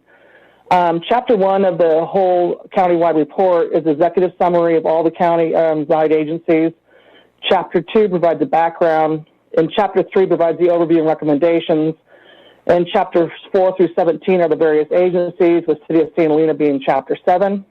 On the next slide, municipal service analysis, some county utility resources not being used efficiently or effectively as possible. There's a need for greater oversight of all jurisdictions providing water services in the county, including special district CDVA, and that's the Congress Valley Water District. There's a need for support buying on the spot market. Certain redundancies with several smaller systems, including City of St. Helena, around the county, which could be illuminated. And I believe that is our special district. That's one of our recommendations. There's also a need for occasional technical expertise and support, and lack of economies of scale in the smaller water and wastewater systems, such as our city. On the next slide is the City of St. Helena recommendations. There's 6 of them. The city is encouraged to update its water service planning documents. I'm happy to report that on July 30th, we'll have a special workshop for our integrated master utility plan, which includes water, wastewater, and stormwater planning, but I believe this also refers to our water supply plan, which we haven't updated since the early 2000s. Number 2, the city is in need of further water supply studies, assessing future use of existing sources and identifying potential new sources. Number 3 is recommended the City of St. Helena eliminate this year our special sewer district. Continued part is the city's finance and public works department, similar to other cities. 4, both the cities of Napa and St. Helena provide water services to the Rutherford area, which is outside both cities. It is recommended that the 2 cities create a communication structure to ensure that duplicative services do not occur in other locations. The one that I know of off the top of my head is BV Vineyards in Rutherford. There are multiple services from both the City of Napa and the City of St. Helena providing water to the site. We have a water agreement with them, but that if we could rectify the duplicative services provided to them, that'd be great. Number 5, the city makes reservoir water available for trucking of non-potable water for irrigation. The report states that we don't have a limitation on the use of water for trucking, but I don't know if this was an oversight of the LAFCO, but I think our city's municipal code can be revised and defined to further enforce this, because it is buried in the city code on the actual raw water permit. It specifies it has to be within the city limits, but it could be tightened up further. And then number 6, it has been Napa LAFCO's practice to not include city-owned properties within a city's sphere of influence pursuant to government code specific to non-contiguous territories. LAFCO may wish to consider including the non-contiguous city-owned properties in the City of St. Helena's sphere of influence during its next update, or if LAFCO wishes to continue the practice of excluding these properties from the city's sphere of influence, that it may consider clarifying its intent and its policies. With that, I can conclude any questions. There was an additional paragraph in our city, in our staff report that touches on this further regarding outside services that we may want to. I'm trying to jump back to page 1 there. I'm having difficulties with my documents here. Talking about outside services that the city already provides, and if we can extend wastewater services to those facilities that would benefit the city. I'm not sure if City Manager Presswich would like to chime in on that one a little bit further. I'll just say that we recognize that the forthcoming investments in our wastewater treatment plant to tertiary status really opens the door to other possibilities as we begin to think about the deployment of a new infrastructure. There is a state law that allows for outside, essentially unincorporated territory today through January 1, 2021. So to the extent there is an agent, a business or a residential customer that sought a sewer connection to our facility, that's possible today without an annexation. That window closes in January of 2021. So just a nod and awareness of that.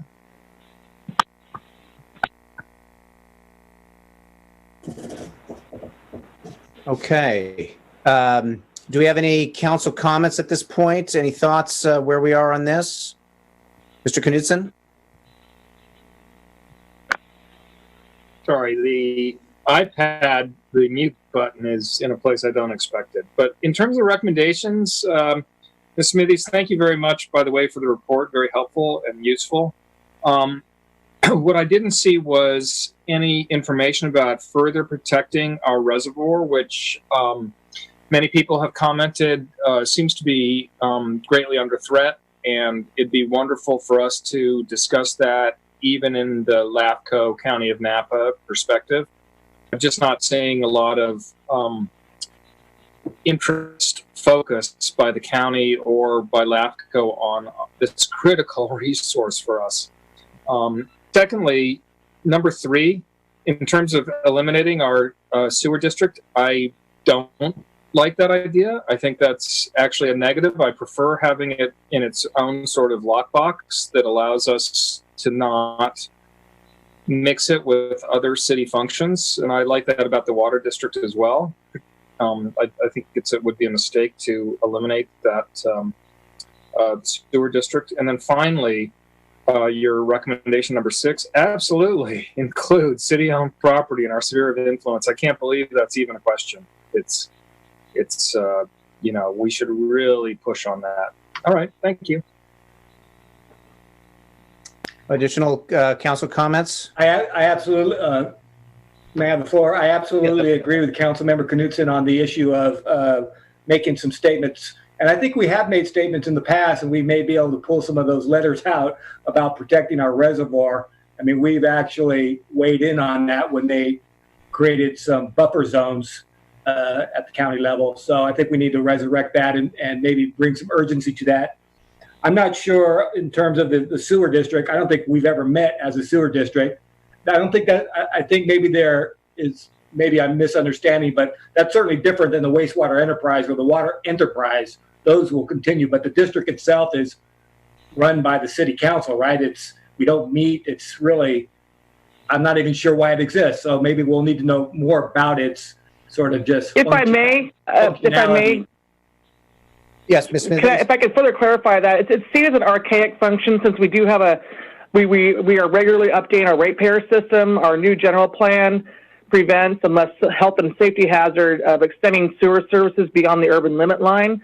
So I think it's seen as a duplicative action. Why do you require people within those areas still having to go through an extra layer of processes instead of just being able to connect? I guess that's the viewpoint of the county and LAFCO. County's actually brought it up in the last year or two on why do we still have this function when we have a valid ratepayer system. Thank you. Mr. Doring? Maybe I just wanted to hear from Councilmember Knudsen and maybe more about the concern. I just think it's an archaic sort of body that doesn't really have any function, never meets, but maybe I'm mistaken as to what his intent is. I'd rather before we sort of eliminate things, I just wonder sort of what the motivation is by the other players. And I just am sort of jealous in a positive way, jealous about what our city institutions and functions are, even if we're not using them as well as we should. And it strikes me that we should just think carefully if, in fact, this is something that we want to do and just not rely on the county or LAFCO telling us that we should do it. That's all. Okay. Maybe we could just have language that says we will evaluate that, look into it, and check it out, rather than just wholeheartedly accept the recommendation, that we would explore that recommendation further. That's my thought as well, that if we get a little more specific information on the recommendation and we as a group can look at it and analyze it before we make any determination on that. I do think it's of value to look at specifically. Vice Mayor, do you have any additional comments? I attended this meeting. LAFCO is very interesting, much to be said. It's early discussions. A lot of folks had not even gone through the whole report. So it's kind of interesting sitting there listening to a discussion that was sort of, it didn't have all the full information. I was a little, from a participant as a citizen, I was a little disappointed in that. But I'm wondering if there's any more conversation by the council about this overlap between Napa and St. Helena. And maybe I need more explanation about how that actually physically works. And is Rutherford sort of the meeting point, or do they go beyond each other? In other words, does Napa go beyond Rutherford, and does St. Helena go beyond Rutherford going south? I don't know. I think we need to explore that a little bit more, because there's a lot in my mind that I'm not really ready to talk about yet, but there's a lot going there. Rather than just say, yeah, we accept that recommendation, I would want to know a little bit more detail just in terms of the functionality and sort of the physical layout and how that all works. I'm not as suspicious as Councilmember Knudsen. No, but yeah, I'd like to have a little bit more detail there. Yes, certainly on these issues, I think bringing them up so that we can all look at them. If we think about water as it's this necessary for human life, for social equity, for all equity. Really, it's the prime component, but also in financial equity. If we start looking at our water systems and really understand that there's a financial aspect, and we look at it like that with the same amount of scrutiny as we look at our financial systems, I think we'll be doing ourselves a really good service. And so as we get these recommendations and we analyze them, if I may take a moment and just, Mr. Doring, in terms of your comments, So I'm going to say something that I said at the LAFCO meeting the other day, that I think this is an extraordinary opportunity for Napa County with 3 different things happening. The LAFCO MSR reports helping us understand this water resource and distribution methods. The Groundwater Sustainability Agency that's within the supervisors, and also the advisory committee that is serving that. And also our drought contingency plan, the countywide. These 3 sort of documents, or these 3 sort of bodies, having these discussions at the same time, I think it's going to open up a view of our water and wastewater resources in a way that's never been looked at before. And it's going to allow us to quantify and find efficiencies in distribution. I think, as Mr. Knudsen says, we want to make sure we're doing things that are they work well for us, but they will also work well for I believe everybody in the county if we do this correctly. So I see this as a great opportunity, and leading to this idea that I think will help us protect the reservoirs, that surface water and groundwater are really a single resource. They're connected, interconnected by the water table. This is a hydrogeologic thinking. This is the modern science that water resources are connected. I think these 3 things happening at once, drought contingency, groundwater sustainability agency, and LAFCO, are going to give us a view we haven't seen before. It's going to be really beneficial to the town and the county. So that's where I'm at with this. I do think taking time to look at these recommendations and get a little more of a sense and be optimistic about wanting to move forward, but want to scrutinize what we're saying yes to if we decide to say yes. So sort of where I'm at on it. Any other thoughts? Ms. Chateau. Just when I read through it, the recommendations looked good to me. Very good. Thank you. And also, I think, Ms. Koberstein. So, Mark, I'm wondering if you feel you need a little more information about this letter that you are, well, I guess we should talk about it, but the idea here is that you or somebody you designate is going to submit a comment letter. And I assume that means you're going to address items 1 to 6 in some fashion based on the discussion we've had and bring in, I think, the comment regarding the protection of the area around the Bell Canyon Reservoir. And I'm not sure that there were any other comments that, maybe tell them what we're doing or not doing about these with respect to Rutherford, that we're going to look into it to see exactly what is going on down there so that we can work with Napa. But do you have what you think? This is always the question to the manager. Do you have what you think you need? You're muted. Thank you for that. We may also need to take public comment on this. The city clerk and I don't know that we've opened this up. Yes, let's do that. We'll open this up now for public comment. And then I'll come back to that. Yeah, we'll open this up. Priya, are we getting any? I'm looking right now to see if we have any public comment, and I'm not seeing any. So I have a note regarding the protection of the reservoir and incorporating language that we've probably used, and I'm recalling some very good language that we can incorporate into a letter. The reference to number 3 in terms of we will evaluate, and what we're referring to is the sewer district. And then in terms of who drafts the letter, the plan will be to work at the staff level to the extent the vacationing public works director is available to help draft. But if there's a council member or two that would like to review this letter before it is submitted, we're happy to make that available to them too. That is certainly something I would like to, Ms. Koberstein.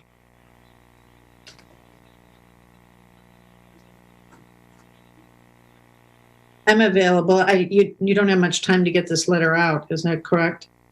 That's correct. In talking to the LAFCO director, the deadline is the 20th. They will still take our comments after that date. We'd like to meet the date, though. Okay.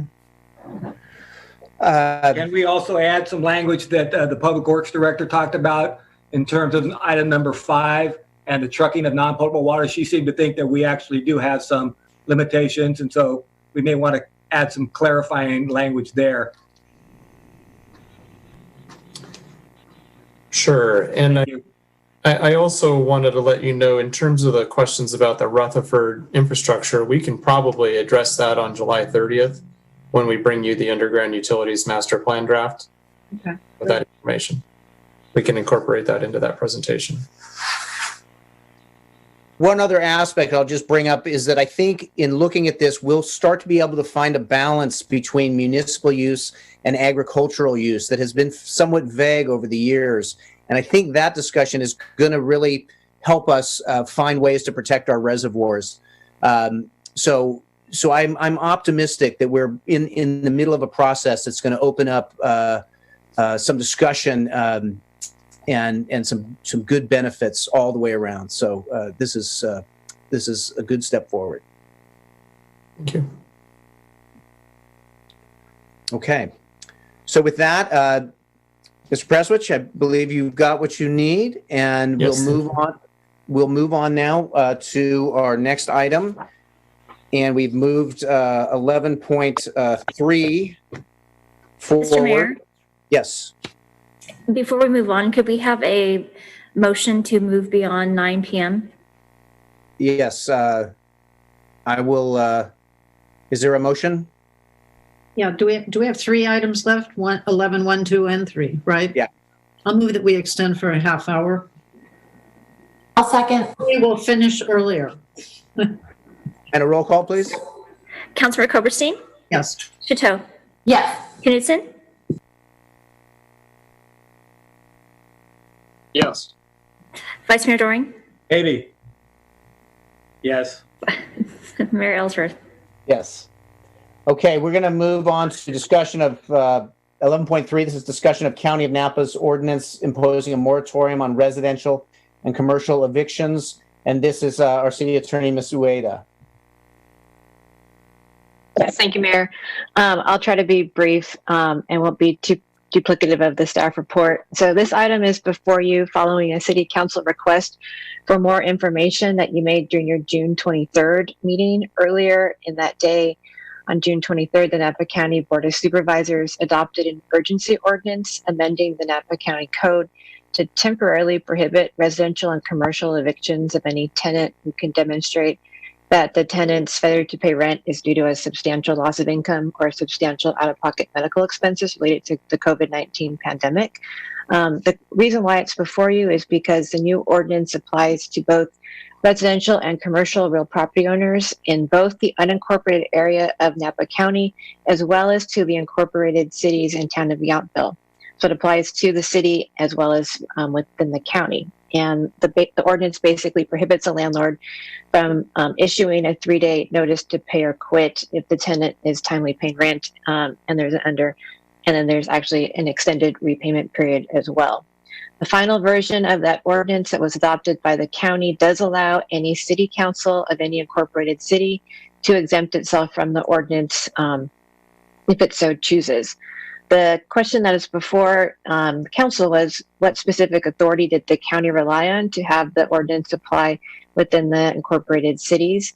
The ordinance itself doesn't specifically say, but we're assuming that the county relied on a section in the California Emergency Services Act, which does provide that for certain types of activities that regulate life and property, their ordinances can apply within both the unincorporated and the incorporated areas of the county.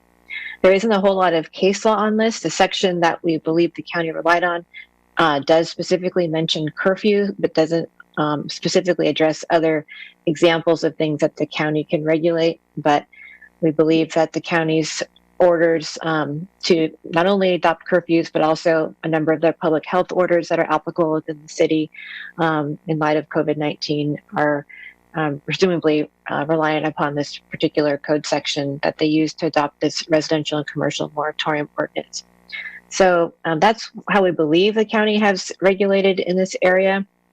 And I guess the question before the council is whether or not either if the council wants to opt out of this ordinance, it could do so with subsequent action that we could bring before you. The city could adopt, I suppose, its own moratorium ordinance that we could also bring before you at a later date, or the council could be satisfied and have the county's ordinance apply within the city. I believe the primary point of the ordinance is to provide an affirmative defense for tenants when they go to court through an eviction procedure, so they have something to fall back on as a reason why they shouldn't be evicted due to failure to pay rent as a result of COVID-19. I will note that the ordinance, similar to other ordinances adopted throughout the state, was adopted pursuant to an initial executive order that Governor Newsom signed allowing local governments to enact ordinances such as these. That executive order was initially in effect for 60 days, and the governor extended it for an additional 60 days, and it expires on July 28th. So consequently, the Board of Supervisors ordinance also expires on July 28th.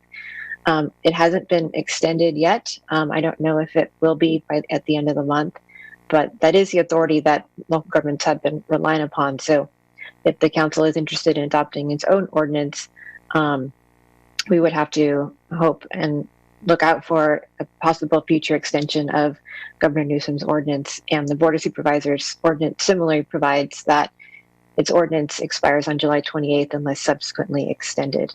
So I'm happy to answer any specific questions that the council has about this. Thank you. Are there any initial questions from council? Ms. Cooperstein.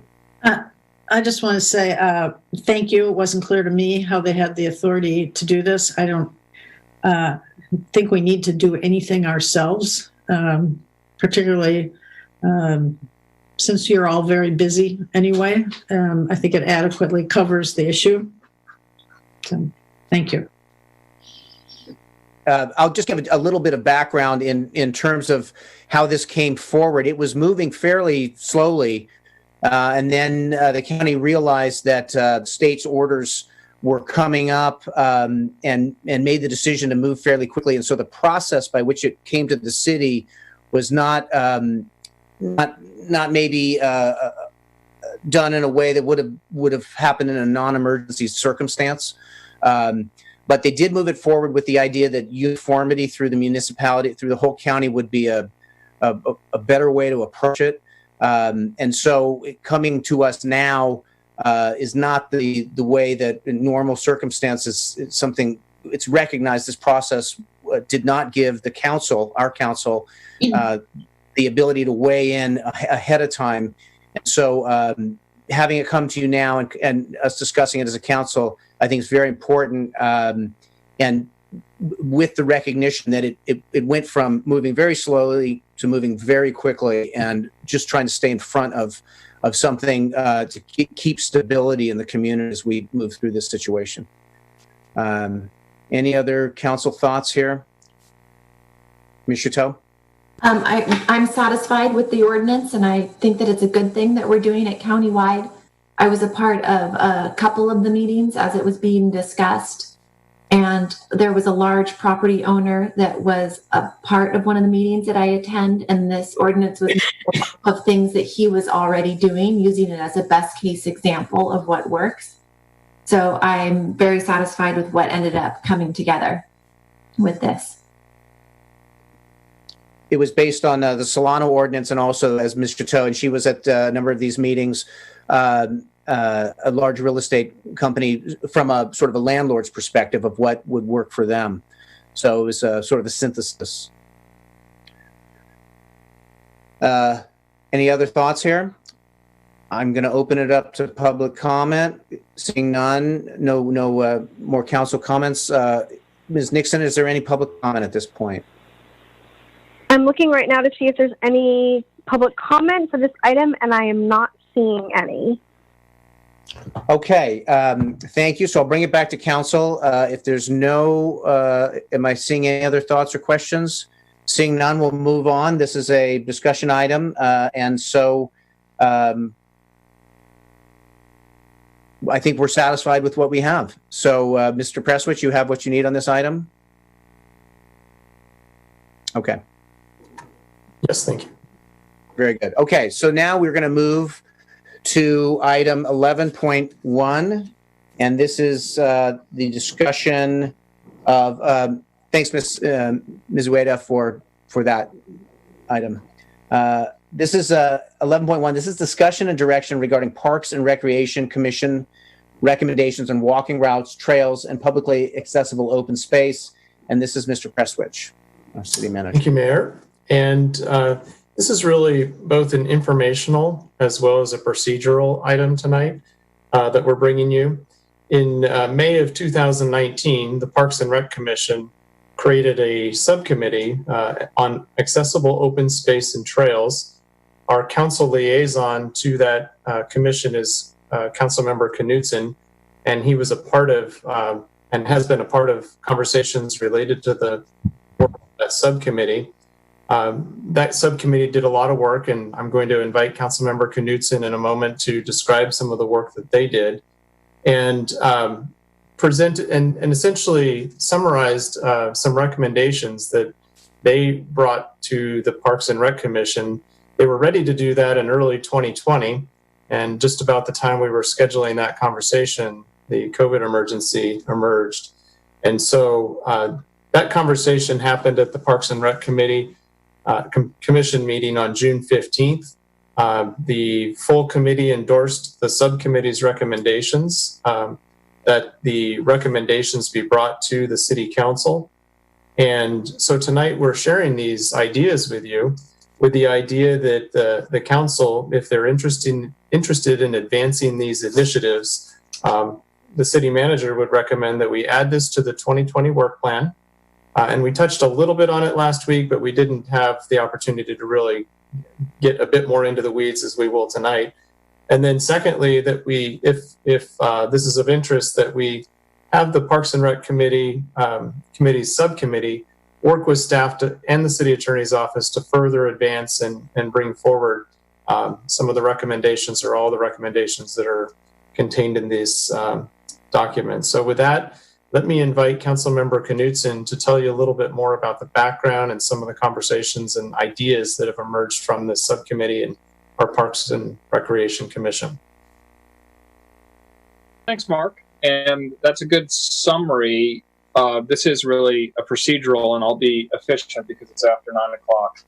But the idea basically is the subcommittee, which consisted of both members of the Parks and Rec Commission as well as interested citizens and residents were focused on ways that we could improve walking trails in St. Helena, walking paths, existing connected walking spaces, and it's really based on the two things. One is our general plan, which we adopted last year as a council, and the second is the pedestrian plan, which was a Napa County initiative that we also passed as our portion of it back in 2017, I believe.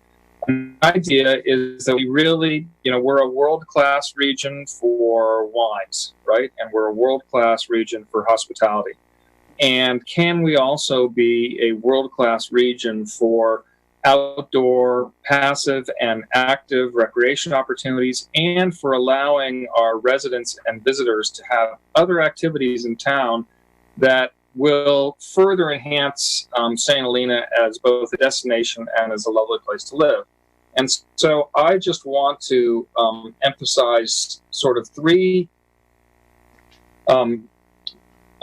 items, which is on page 3, which is your page 6 of the staff report. And page 3 is talking about existing walking locations, loops, and trails. And so these things are all coming from the general plan and the pedestrian plan, is to ensure that current trails and paths are kept open and accessible. And that includes some alleys that are open, that includes some other linkages that are between existing streets, and to make sure that we're able to use the pathways that already exist. And then secondly, to designate a set of downtown walking loops of varying lengths that end and begin at the Chamber of Commerce. And so those could be north to Behringer, south to Vintage Hall. There's proposals to have also sort of a church walk that would take you from Main Street onto Oak Street to see our wonderful historic churches, and also a trail out towards the cemetery. And that we could create signage and maps that would show these existing and new walking routes that we could distribute to visitors to our lovely town. That's the existing walking locations, loops, and trails. In terms of open space, the idea is to do something very similar to what the Napa Valley Vine Trail has done for cyclists in assembling the Vine Trail, is that we would like to see some voluntary walking access easements in exchange for city assumption of pedestrian liability. There are many places in town where people have historically walked through vineyards. And as some of those areas are sold and new ownership comes in, some of those existing locations have been closed to the pedestrian traffic. And the idea is, can we demonstrate that we're good citizens as a city and see if there are some folks that could be willing to make the trade-off of access in exchange for avoiding liability. Some people want to close their properties regardless. Fine. But some people want to close them because they're concerned about people tripping and falling and being sued. If we can take that on, and this is for pedestrian access only, this is not for bicycle access, if we can take that on, and by the way, I think the insurance rider on sort of our existing policies would probably be minimal, but that would certainly be part of any analysis that is done, that we could allow for sort of greater use of the open space that's around us, that is a hallmark of our town, as Ted Hall talked about earlier today in his presentation. And then finally, and by the way, this would be entirely voluntary, and we have some ideas about where we'd start, and we have some commitments from some property owners about where we'd start, but this is a voluntary thing where we would do signage and some patrols, but it would be sunrise to sunset. You have to have your dogs on a leash and sort of all the things that we would expect. And if there are problems, certainly we would allow them to pull out of agreements.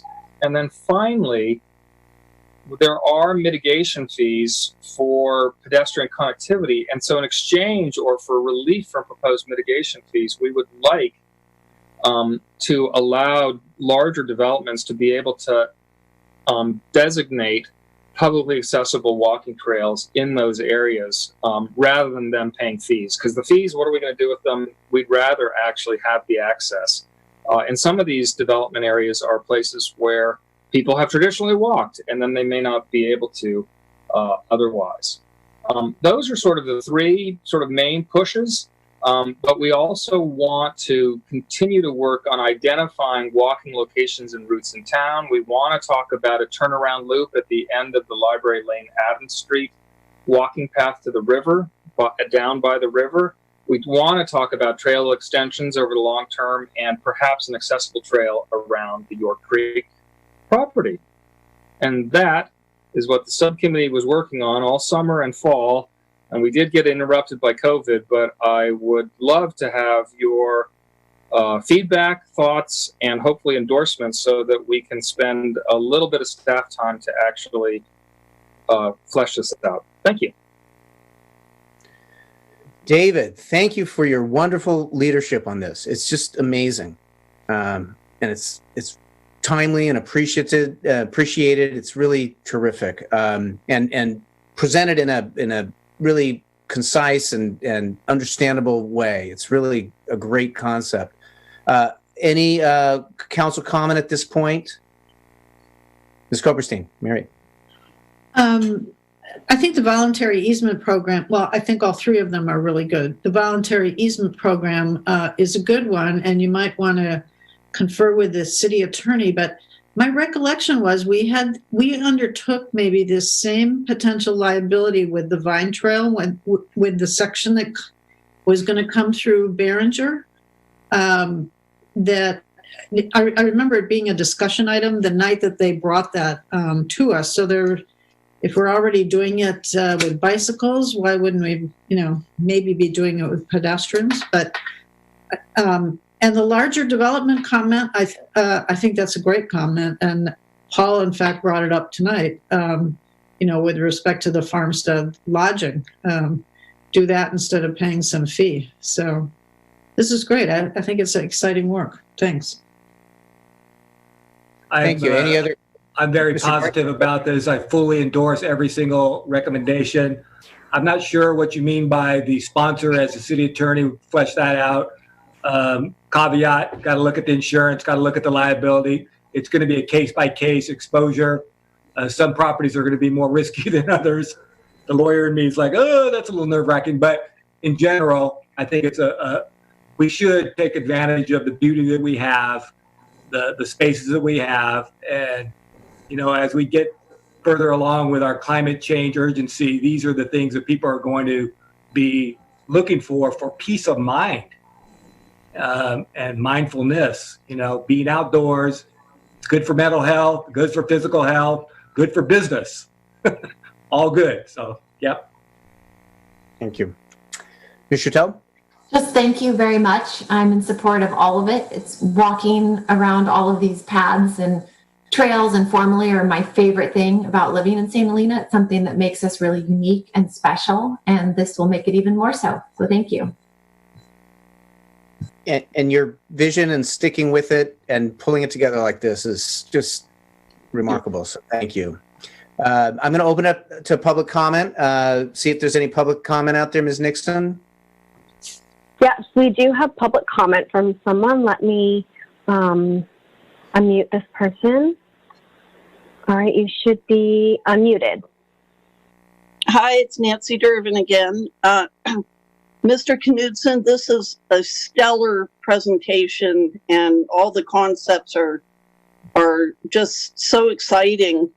I love the idea of promoting St. Helena as a world-class outdoors destination. There's so much to offer: the church walk, the historic buildings, the paths, maybe some vineyards and everything else. So it's very exciting. Thank you for the work you and all the other committee members are doing. And I'm sure that just by all the council comments, this is going to go flying through and become a reality soon. So, and when we're looking at potentially, you know, pandemics and God knows what else might be coming down the pipes, outdoor space and places to go is so valuable right now. And I just want to thank you, and it's just exciting. I think it'll be a great marketing tool also to draw people here that have kids that may be traveling around and whatnot. It will give them a reason to stay and eat food, and the Fitbit people can load up on gourmet food and a little bit of wine and then go walk it off. So thank you. That's it. Thank you. Any additional public comment on this? I'm looking and I am not seeing any additional public comment. Okay, great. Well, I'll bring it back to the council. Any last additional comments? I think you got the mess. Oh, Ms. Koberstein? I think, Mark, did you want to know how we wanted to work this, or if we were willing to integrate it into the work plan or something? That seemed to be a question. Right. I think the feedback that we've received tonight is it's proceed forward. So what we'll do is when we bring back the work plan, you'll see this reflected on there. We just hadn't had the opportunity to have this conversation first to give you a little bit more background. Just one thing that strikes me, I often walk on that Spring Street loop. And I think as this goes forward, it's good to think about how the pavement and the shoulder and where the bicycle wants to be fits in with the walking person, because it's very confusing in some areas, particularly as you're going past the cemetery and the grade of the sidewalk is up and down. And just so that we are coordinating as we're moving forward with bicycle lanes and things like that, and road projects. Thank you. Mr. Doring, Vice Mayor, do you have a... I apologize for stepping in when I think Councilmember Chateau was making a comment, so maybe I overstepped. I just want to have Councilmember Knudsen thank the subcommittee and the commission for all the work that has been done. Appreciate all the effort of all the folks who have participated in it. It's sort of democracy and public participation at its best. And thank you for your leadership on this issue. Thank you. Ms. Chateau, did you have another comment? No, I didn't. I already said mine. Thank you. All right, very good. So I think we're there on this. And thanks again, David, Mr. Knudsen. And we'll now move to our final item of the evening, which is 11.2. This is discussion regarding the timeshare issues. And this is our city attorney. Great. Thank you, Mayor Ellsworth. This item is for informational and discussion purposes only, to sort of guide and facilitate a policy discussion amongst the council about timeshare uses and fractional ownerships within the city. The issue is brought to you tonight, is on your agenda, following concerns that have been raised both by city residents and council members after some people discovered a real estate listing for a fractional or partial ownership in a residential home in town. So again, the primary purpose is to provide input and direction to staff if desired, to identify the potential problem or problems that exist and to see if we can figure out a way to rectify them. Before sort of getting there though, I wanted to go over some of the different terminology that's used, as well as some of the limitations. The city's municipal code does include a prohibition on timeshare projects. The definition and the overall section is a little bit confusing, but in a nutshell, the prohibition basically is on creating a timeshare project as a means of ownership of any single family, two family, or multiple family dwelling. And it's based in part on findings that the city council made that timeshare uses are commercial or quasi-commercial uses that serve to reduce available residential housing and increase traffic and noise impacts. But timeshares are basically different from a fractional or a partial ownership of a property. A timeshare is one where somebody literally gets a limited amount of time in a particular piece of property to use. And there are definitions in state law that control as well. So our definition, as I said, is a little bit confusing and has some terms that are not defined. We have a definition of a timeshare, and we also have a definition of a fractional or partial ownership hotel, which is different, again, from a timeshare, but is sort of similar in theory. And then, of course, we also have short-term rental uses. So a fractional ownership hotel is a hotel that has at least 40 rooms, in which 75% or more of those rooms can be available to individuals as what are called timeshare estates, which again basically means people are buying small interests of time within a particular unit. So in sum, timeshares can be for a particular interval of time and are a type of fractional or partial ownership, but not all fractional or partial ownership interests are necessarily considered timeshares. In trying to figure out how to potentially regulate any of these areas, timeshares or fractional or partial ownerships, we did try to look to other cities to look at their ordinances that regulate them. The ordinances that we found that do regulate them do treat timeshares as commercial uses, oftentimes in buildings that are like high-rise condo type buildings or other fractional ownership hotels. And the biggest challenge that we have in trying to figure out how to regulate this issue is that the zoning code by law regulates and focuses on the use of land and not usually on the ownership of it. So the city can regulate issues such as the size and location and other things that are involve the use of the land. But whether a residence is owned by a non-permanent city resident, for example, who may use that residence as a second home, isn't an issue that can be regulated by the zoning code. And so we can't regulate based on the identity of the owner or of a tenant. And the city also cannot regulate or limit use of property to a quote family or limit the number of unrelated people who can live together. And then we also would have practical challenges to implementing and enforcing timeshare regulations in that the city generally doesn't know when a residence becomes a timeshare. Those are typically private transactions between private parties, and the city doesn't monitor real estate sales. And then, as pointed out in the staff report, some types of fractional or partial ownership interests may not necessarily trigger any concerns as more commercial uses would, because, for example, multiple members of one family could decide to purchase a residence together. They may not stay there all at the same time, but they wouldn't necessarily be having interests like a timeshare either. So it's a little bit confusing to try to sort through all of these different terms, but the gist of it is that we do have a timeshare ordinance, which is primarily a commercial issue, and that it is difficult to regulate if we're primarily focused on taking a piece of property and looking at it in terms of how many people own that property, because that's not really a particular use as the zoning code regulates uses, but it focuses on ownership. So with that in mind, if the council is interested in refining or further regulating timeshares or fractional ownership hotels, we can go ahead and take a look at that and try to clean up the ordinance. Or if the council has other issues in mind that it wants to talk about and potentially provide direction to staff to further research or draft language for, we can also do that. I'm happy to answer any questions. Thank you, Ms. Ueda. Is there precedent from other similar cities such as ours that might have addressed this already? Are we sort of looking to create something new?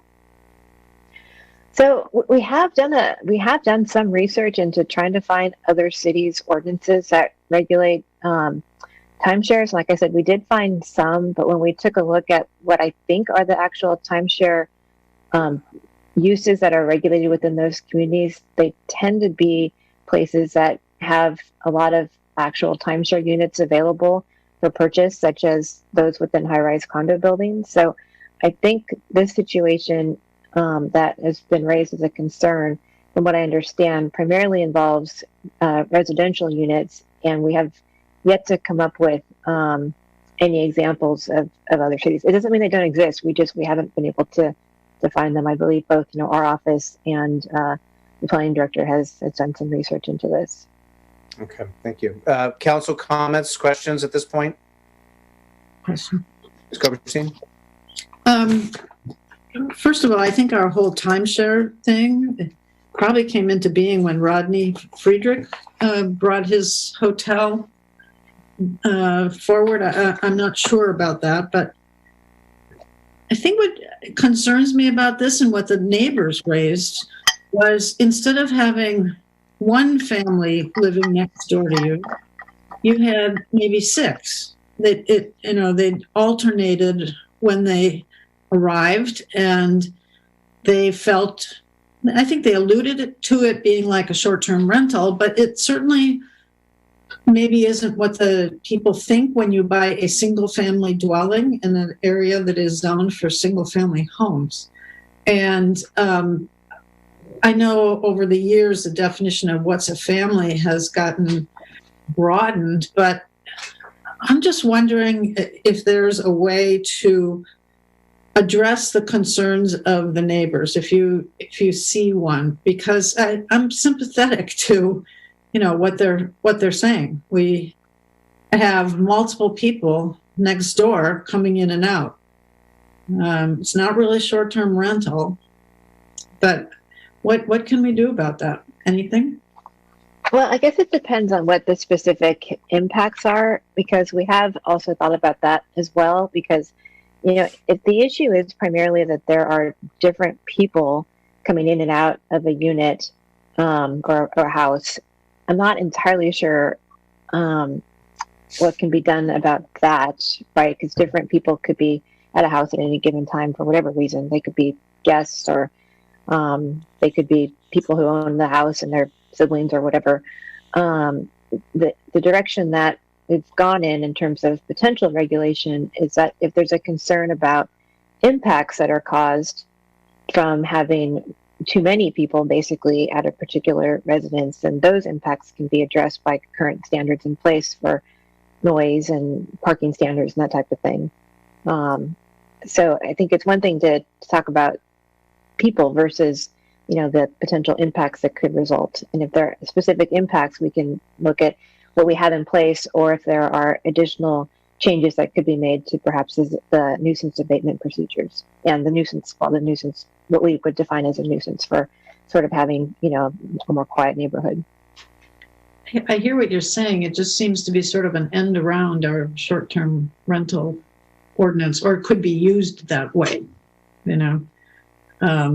If you own the home, if you got six shares and 6 different people own it, it seems like you can have a regular rotation of who's there. They're not living there permanently, and it looks to me like a clever way to have a short-term rental without having to have a city license to do it or pay TOT or anything. Because I guess my point is that the ownership unit does not give one of those people, as far as I understand it, the exclusive right to be in the house the whole time. No. I think, I'm sorry, I think we have a time issue here. Cindy, do we have to extend here? So I'll ask for a motion, maybe another 15 minutes. Moved. Second. Roll call. Vice Mayor Doring? Yes. Councilmember Coberstein? Yes. Knudsen? Yes. Chateau? Yes. Mayor Ellsworth? Yes. Please continue. Sorry to interrupt. I'm just wondering if this is something Kara could maybe think about, and we all think about. That's what concerns me. I'm not asking for a on-the-spot analysis, but it looks like there's a little end around is what I would call it. Yeah, I understand, and we have really struggled with this in terms of trying to figure out how I think the situation that you're describing actually could fit within any of the sort of definitions that are out there. I don't necessarily think it's so much a short-term rental, at least as far as the way that the city has defined it so much, but it is very challenging because it doesn't appear to sort of really fit within the definition of a timeshare project either. Mr. Knudsen, did you have a thought? Challenged by the fact that I'm not an attorney. To me, okay, fractionals aren't timeshares, but come on, they really are. And this is a bomb. If we don't take drastic action, it's going to happen across the city because it's clearly more advantageous for aggressive property owners to fractionalize their home to allow more intensive use. And that's not what our town signed up for as a community, a residential community. And I think we have to find a way to honor our timeshare ordinance. Yes, it was improperly written or inaccurately written, but the intent is clear. No timeshares, and I think we should clean it up so that we extend the fractional and eliminate this activity. I just don't see how this fits into any reasonable expectation that people have in terms of potential neighbors down the line. I think it's wrong. I really do. So I think we should strongly eliminate this ability, which I also agree with Ms. Koberstein. It's an end run, really, around our regulations. Ms. Chateau? My concern is that we're overreaching what we can do legally, though. From what I understand, we can't control how people own this. They're able to do it. And so I don't want us to go down the path of spending a lot of money trying to find our own way around what we can legally do. And I think that there's other ways to regulate that we have, like in our ordinance, such as if there are loud noises, if that's the issue, if there's loud partying after a certain amount of hours, that's the kind of thing that I'd be more interested in looking at than regulating who gets to own the property, if this is something that by law can happen. Thank you. Vice Mayor Doring, any thoughts at this point? I know that I agree with everything that Councilmember Chateau had just said, and I was going to make the same points. What you want and what's legal are entirely different matters. I think this is driven by case law and civil rights law and cases. I could see the other side of this issue, that we're not in the business of regulating families and how people come together to buy properties. I do think there's a potential for it to be exploited. It's clear, not only in the city of St. Helena, but I think throughout California, in highly desirable places like St. Helena. You could probably say this about many other cities that are as attractive as ours. It's happening, and I see it because I'm watching that market. I see what's going on with entities buying these properties. But I do agree with the idea that we don't want to go down a path where we're going to get sued, because that doesn't make any sense either. And then we need to focus on the issue, the noise and the nuisance, and be a little bit more robust on that part of it. One question I have is just a practical matter. I know the case law is sort of against us on this. Do you know, or have you followed whether there's any legislation going on, or could we take that approach where we ask our state representatives to kind of look more into this issue? I'm sure that the city of St. Helena is not the only city that is facing this issue. And I think it's going to be, if not already huge, I think it's a huge issue that's really going to dramatically change neighborhoods. So, maybe that's approach, the enforcement approach on nuisance and noise, and then maybe some advocacy at the state level. Yeah, I'm not aware of any legislation that's pending or that has gone through, but I also haven't spent any time researching that specific issue. I do think the hardest part is really figuring out how to define the issue and the scope, right? Because if we're getting at multiple ownership of one piece of property, it's really challenging to figure out a way to define that doesn't preclude people who really do need to go buy a piece of property for financial reasons. They all, want to have a piece of it. They may all be friends or family members, and I don't think that's the type of activity that the city would want to preclude. And that's the challenge that we have in trying to figure out how to define this in a way that would work. Ms. Ueda, why don't we define it as by people can jointly own things, but if you get into contracts where there's specifically specific periods of time that they're able to be in or not be in, when you formalize that, that's a difference between families being in together and a commercial transaction to exploit the ability to be in a single family home. And so they're essentially turning it into a temporary abode that then, and there's a legal contract that I think folks are actually purposely avoiding the contract and the interval period of time. They're not committing to that. So they're saying we don't really have a set period of time. I mean, that argument is being brought forth. So it'll be interesting how you prove that. Well, but this thing is listed on MLS.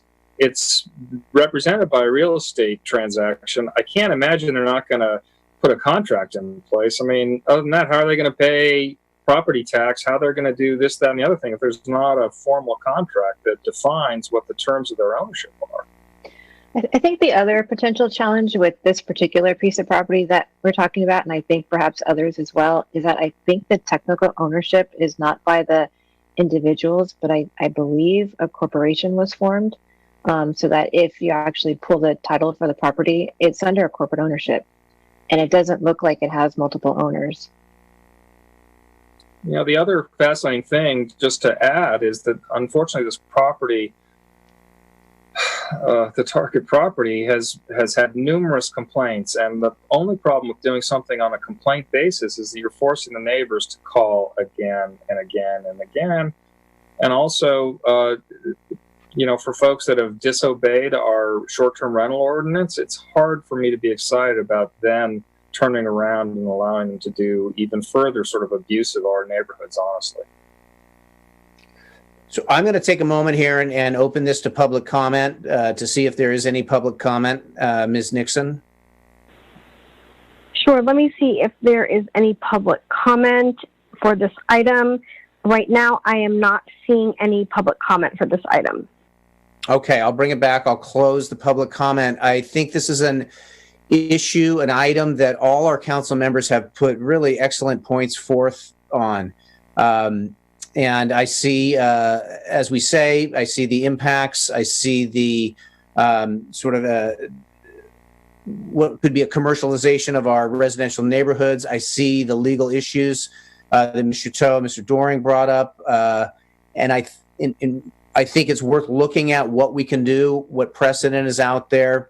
How can we try to look at what we can do here if it's an end run around what we have here, what we can do that works within the law. That's, in my opinion, it's worth looking at, seeing what's out there or what we can put together. Any other thoughts here on the council in terms of direction that we want to give to our city attorney on this? Okay. Seeing none there, Ms. Ueda, Mr. Presswich, do you feel you have what you need in terms of how to start looking at something that could be brought back to us? I think it's fair to say there's council interest in it. I think we'll continue to do some research. And I like the idea of talking to legislators and maybe the League of California Cities as well to see if they're aware of other cities that may have been talking to their staff about this. And I know our city attorney has a lot of contacts in both of those arenas. Okay. Okay, so with that, that's our final item tonight. Is there anything else for the good of the order from anybody before we adjourn? thank you all. Thanks again for the stamina through this emergency COVID situation. Everybody be safe, wear the masks, do the protocol, keep focusing on helping ourselves and helping each other, and we'll get through this together. So thank you all very, very much. Mr. Mayor, very well-run meeting. I very much appreciate it. Good job. Thank you. Thanks, everybody. See you in 2 nights. Yes.